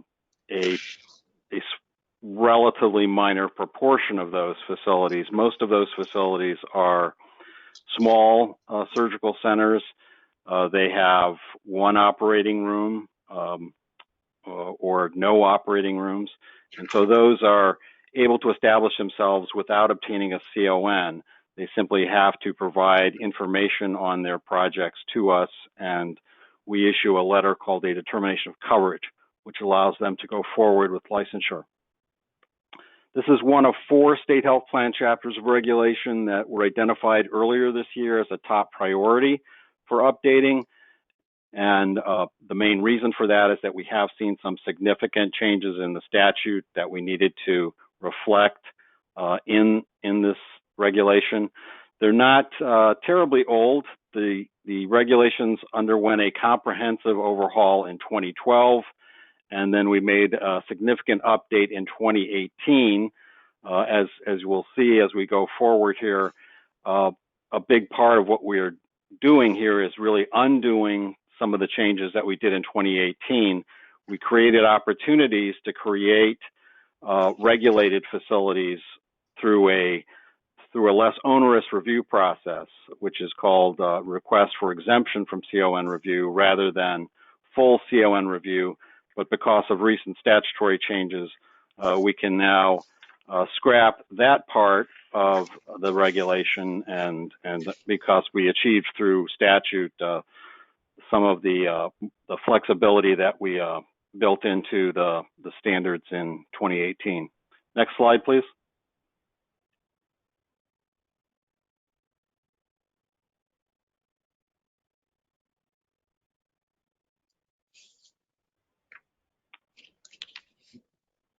Good. Thank you. So the definition of freestanding ambulatory surgical facility was changed last year. So effective October 2019, we now regulate facilities with 3 or more operating rooms. For many years prior to that, the threshold was 2 operating rooms. So if you have 2 operating rooms, you need a CON to establish yourself, or if you're expanding to a second operating room, you needed a CON. And now we have changed that threshold to 3 or more operating rooms. There was language also in the law prior to October 2019 that effectively put more requirements on hospitals when they changed operating room capacity. We now have eliminated that language in the statute, and so that's something that will not be reflected in our regulations anymore. In effect, everyone is on the same playing field. If you are a hospital, you can develop a small freestanding ambulatory surgical facility that has, less than 3 operating rooms, and you can do that through a determination of coverage, just as any other person can. You don't need a certificate of need to do that. And this is something that we're seeing, I'd say, in the past couple of years, more interest in by hospitals. And before October of 2019, they were not able to do that. They actually required a certificate of need if they developed operating capacity in any setting. And so they were regulated in a different way from other persons. We've eliminated that. And then the last statutory change I'll mention here was last year, and it changed the flexibility for deeper levels of sedation in non-sterile procedure rooms. Non-sterile procedure room capacity is not regulated by the Maryland Healthcare Commission, so we only regulate operating room capacity. And we've seen some changes in recent years in the use of these settings for, I'd say a broader scope of minor surgery. And in some cases, we're doing deeper sedation for those types of procedures. And so the anesthesiologists in the state, a number of them, wanted to have the ability to equip these non-sterile procedure rooms in ways that were arguably inconsistent with the definition of procedure room that we had in our regulation. This also affects the Maryland Department of Health licensure regulations. So they will be updating their regulations because of this legislation as well. Next slide, please. Can I ask you a question, Mr. Commissioner? Yes. Why did they change from 2 room to 3 or more for CON? That was a change we recommended, and we are, as a commission, we have pursued a policy broadly of trying to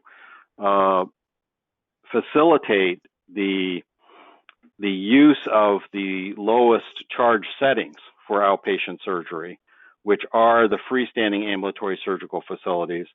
We're basically trying to shape our regulatory program so that we make it easier to do outpatient surgery when it's safe and effective in these lower cost settings, rather than the hospital, where we have obviously regulated payments that tend to be higher.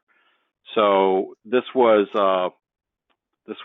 basically to allow more development without CON regulation of facilities that have an additional operating room and therefore, additional operating room capacity to do more surgery.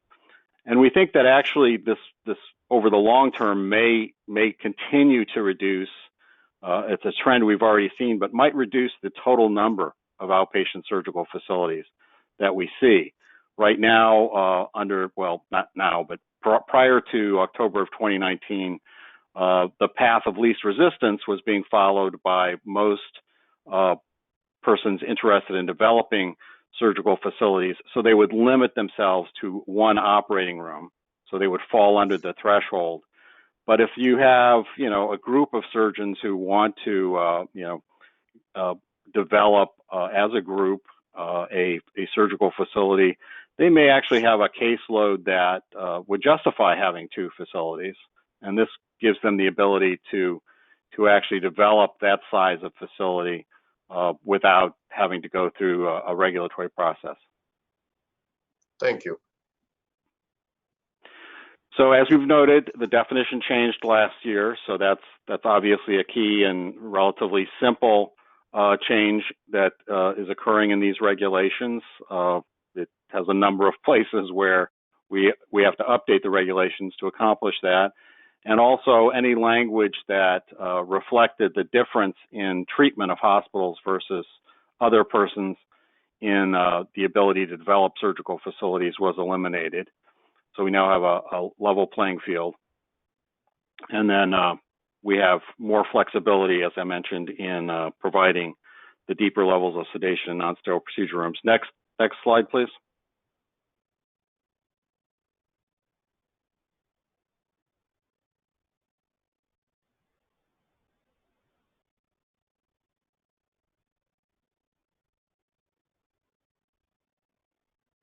Can I get, yeah, there we go.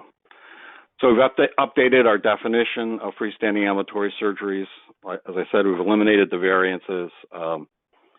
We eliminated, a section of regulation that we adopted 2 years ago that created the exemption possibility because now we've had the statutory change that allows, and we've updated the definition of procedure room to conform with the 2020 statutory changes. Next slide, please.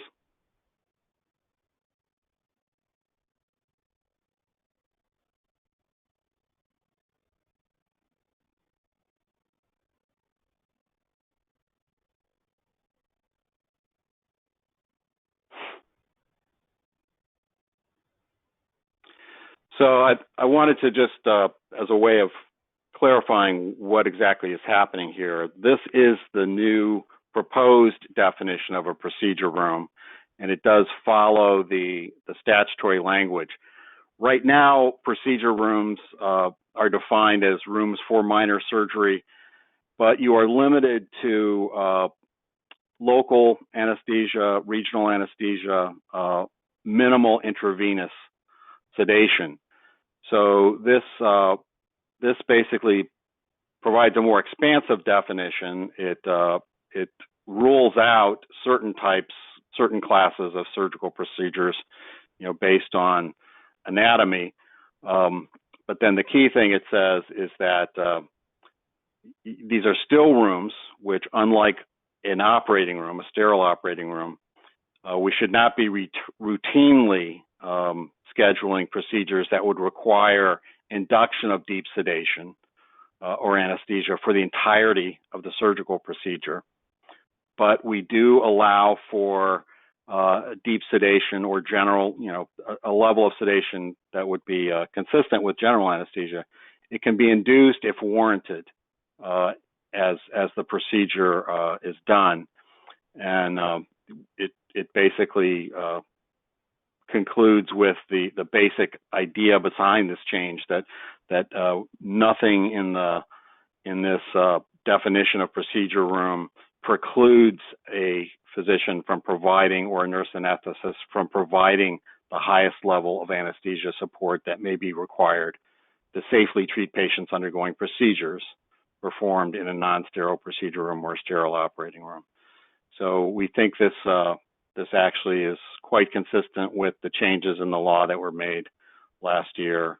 And again, I would reiterate that in the licensure regulations that the Maryland Department of Health uses to license facilities, they will also have to take a look at changing their regulations to make sure that nothing in those regulations precludes providers from inducing deeper levels of sedation in this type of room. Next slide, please.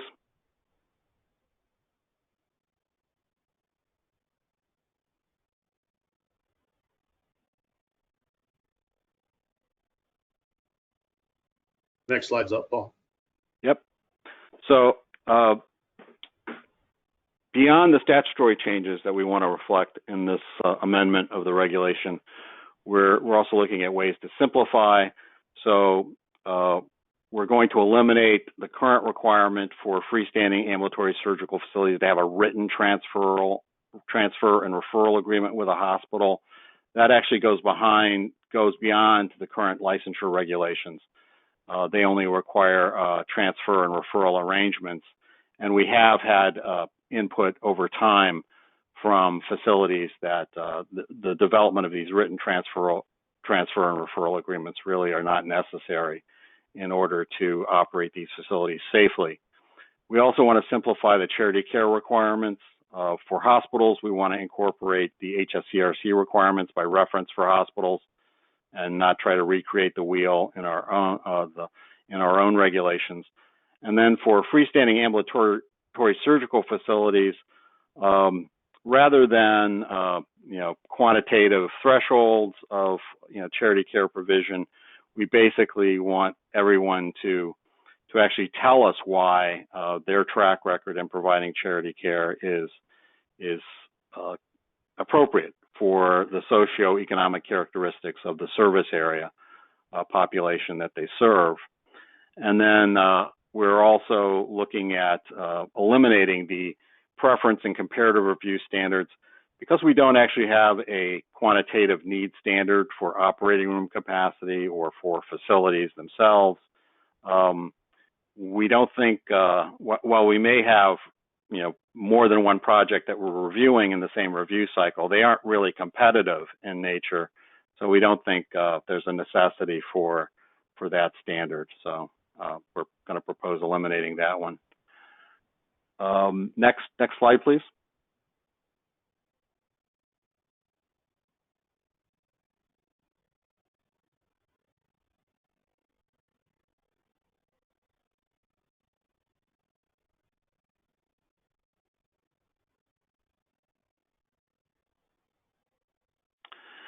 We're going to update the construction cost standard to reflect language consistent with the changes in the hospital payment model that have occurred in recent years.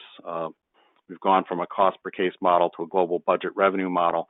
This standard it automatically limits the amount of recognition of additional capital costs that a hospital project could have if they exceed a construction cost index that we use. For the freestanding facilities, if you're more than 50% above the cost per square foot that our construction cost index would indicate is right for your type of facility and in the area where it's being built, this standard simply requires that they provide additional documentation of why their particular project requires a high cost per case compared to the index. And in the issues and policy section of the regulations, that's a feature that we have had in state health plan regulations for a while. We want to add a policy statement that kind of reflects our kind of primary objective in this area of regulation over recent years. Outpatient surgical services should be performed whenever they can be safely performed in lower charge outpatient surgical center settings. These policy statements are fairly broad statements that are intended to reflect, you know, the basis for the actual standards in the regulations. And then this last one, there also was a statutory change as far as the scope of CON regulation for health maintenance organizations. I misspelled maintenance there. Sorry about that. I don't actually think that this is going to require any significant changes at all in our regulations, but HMOs are now exempt from getting CONs if they develop freestanding surgical facilities or any type of healthcare facilities other than hospitals, as long as 90% or more of the utilization of that facility is going to be by HMO members. So we do have some standards that speak specifically to HMOs, particularly the charity care standard, but in actually reviewing this again, I don't think there's going to be any need for much of a change there. Next standard. Mr. Chairman, is it okay if I ask a question now on this particular slide? Yes. Paul, it's Chip. I understand all of this. There was something about the middle statement that just struck me, and I put it down. I came back to it several times. And I don't know, I have no idea what the position of the Maryland Hospital Association is on this or whatever. But it concerns me a little bit with the wording about should be performed.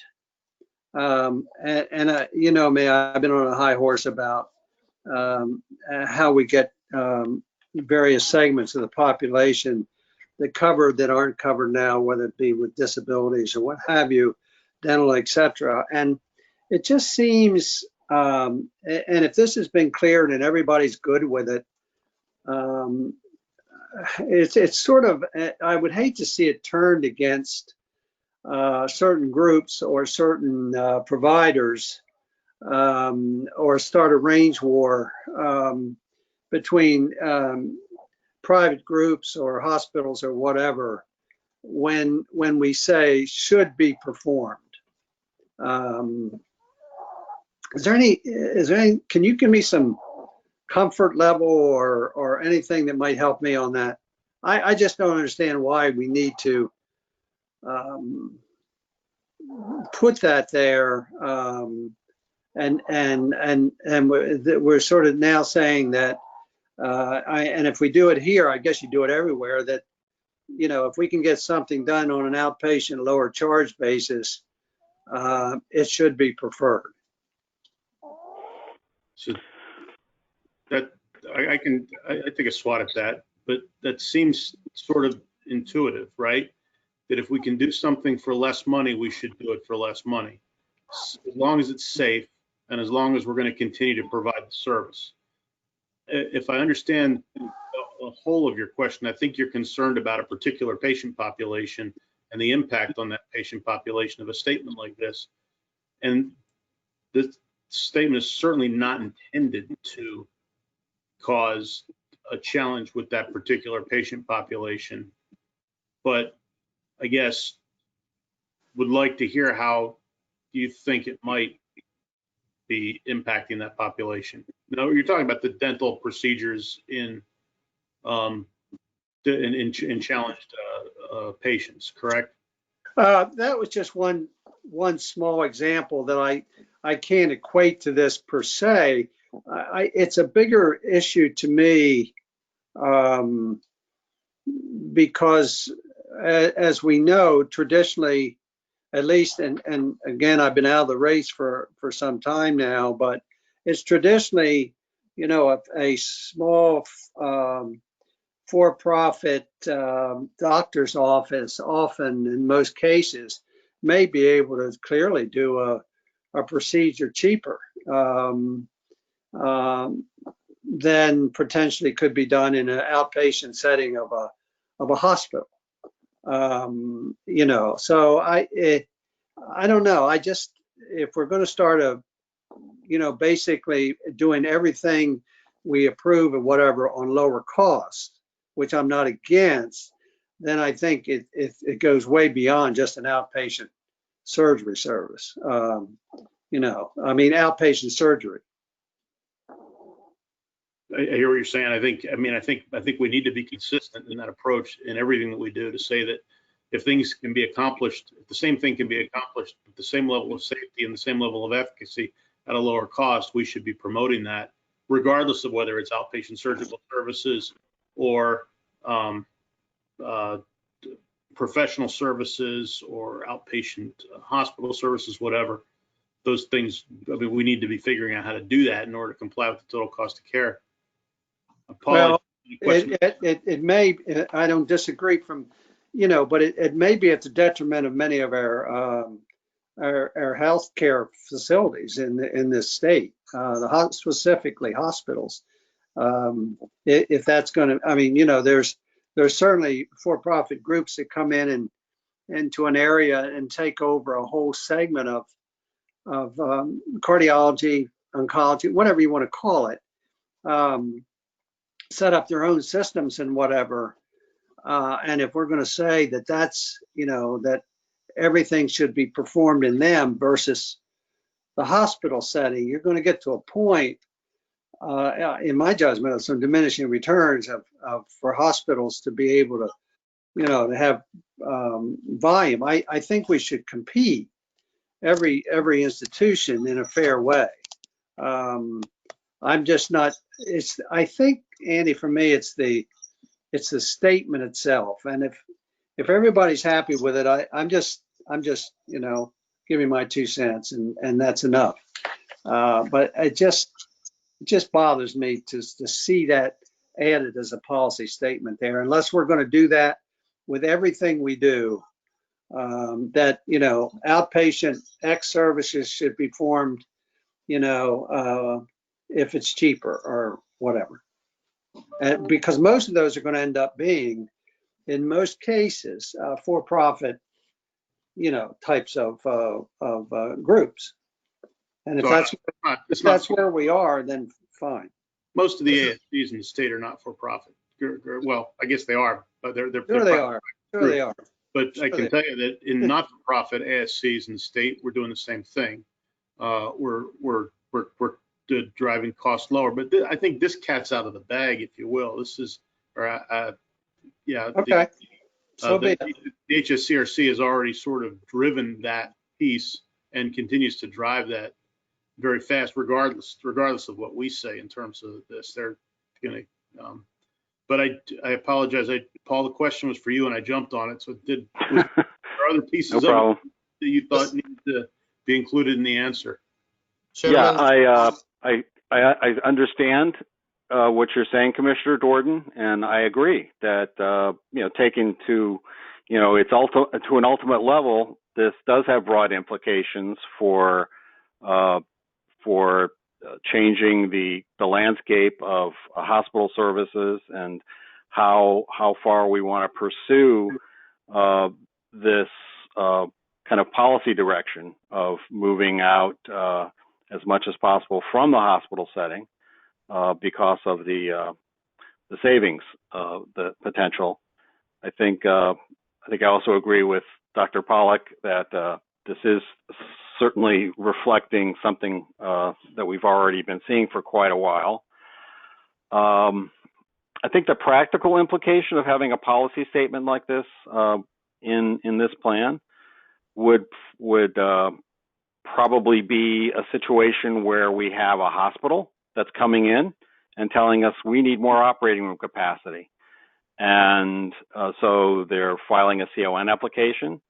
And what they're telling us is this is primarily because we have this, growing volume of outpatient surgical procedures that we need to do in this hospital setting that our physicians want to do. And so that's why we're expanding our surgical suite here and adding these rooms. And I think, the clear implication here would be that staff, in looking at that, would say, well, have you looked at the possibility of addressing your issue with an ambulatory surgical facility?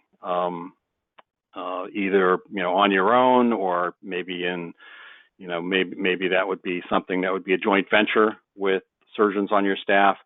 But I would say that that's actually, I think, the policy direction that we have heard from the commission in recent years, and so it is exactly a direction that I think is consistent with the way we've worded this policy statement.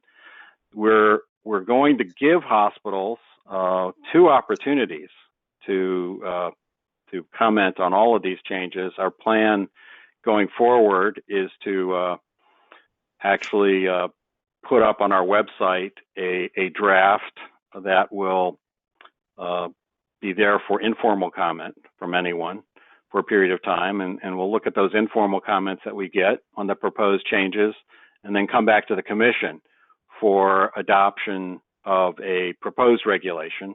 And then, of course, there'll be a formal comment period after that before we move to, final regulations in this case.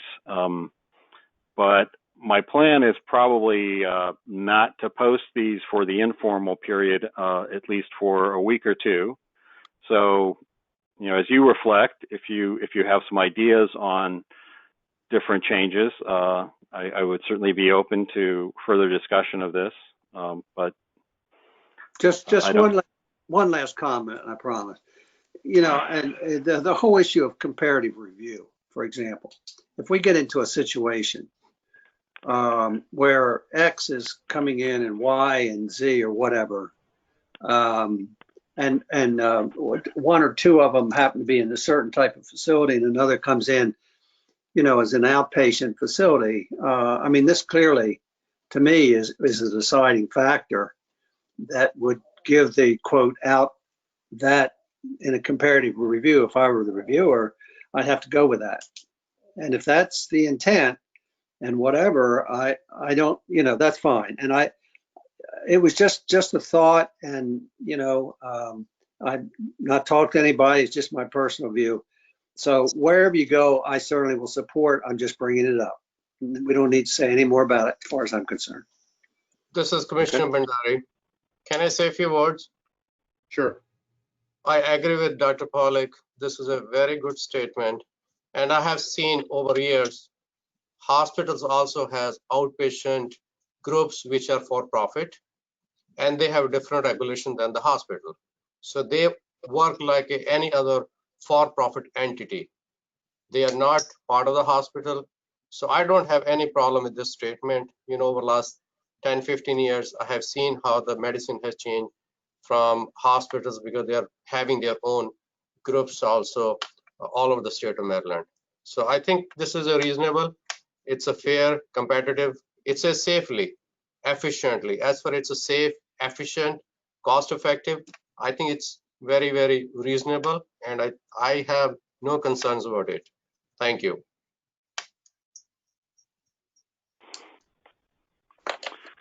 So if we're ready, we can go to the next slide.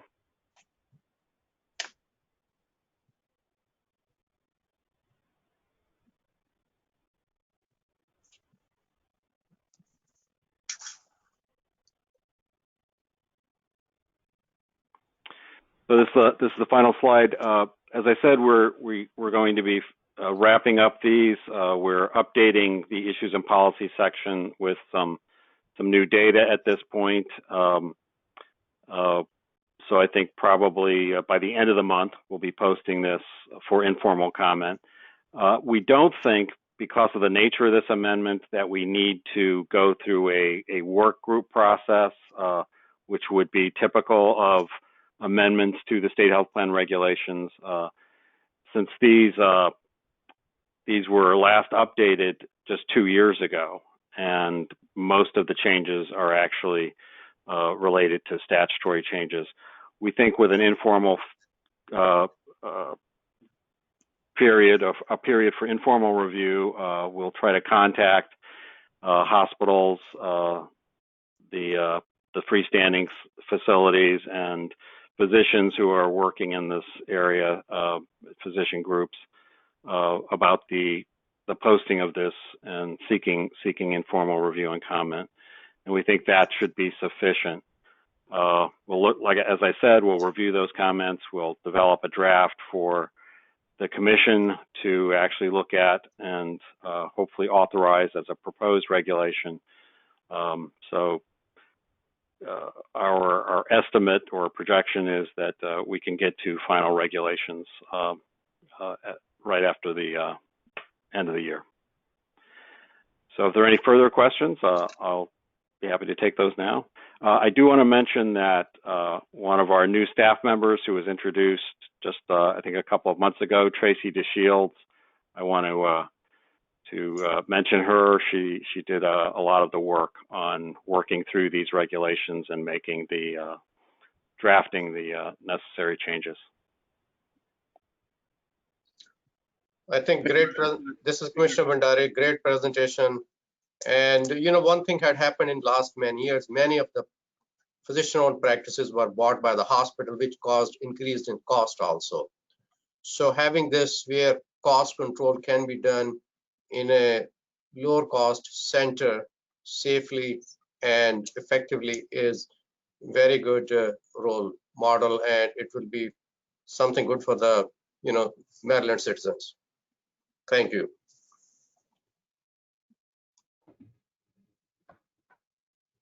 Thank you. Other comments? Hearing none. Ben, do you have, would you like to share the upcoming activities for October's public meeting? Thank you, Dr. Pollack. We're still working to put together the October schedule. We expect to have 2 CONs recommendations to you for that meeting. As I mentioned early, telehealth is going to be a big topic this fall as providers and payers are going to have to work on some consensus on what's going to be permitted moving forward. To that end, we are convening a group on September 30th of all stakeholders to talk about possible legislative changes, statutory changes that everyone could agree to.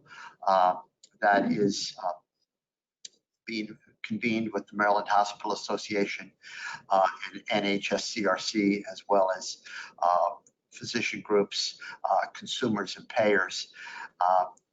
It would seem appropriate, therefore, that on the 15th, David and his team, as well as I will have some thoughts on this, present on directions we think this is going to get your input, as well as providing you some feedback on the presentation that morning before HGO. I'd also want Ken to come back and add some additional clarification on some of the questions that Dr. O'Grady raised during that presentation. So we clear some of that up. We are, as I said, meeting really the demands of having data available more quickly, and it sometimes means that we don't have all the answers to questions that are posed. And we want to answer those questions, even if we can't do that in that meeting, and we'll follow up with that subsequently. That is what we know is going to happen in October. There likely will be one additional update from Paul's team on a state health plan that's being revised. And we could provide some information on the flu surveys that have just been completed, if you'd like. And Teresa just offered to provide some update on what we've learned in our discussion with the department on plans for putting additional requirements on facilities to encourage or enforce use of vaccines in congregate living settings. Yes, thank you. If there are no further issues, then I will entertain a motion to adjourn. Commissioner Bandari. Second. Very good. All in favor? Aye. See you next month. Thank you, everyone. Thank you so much.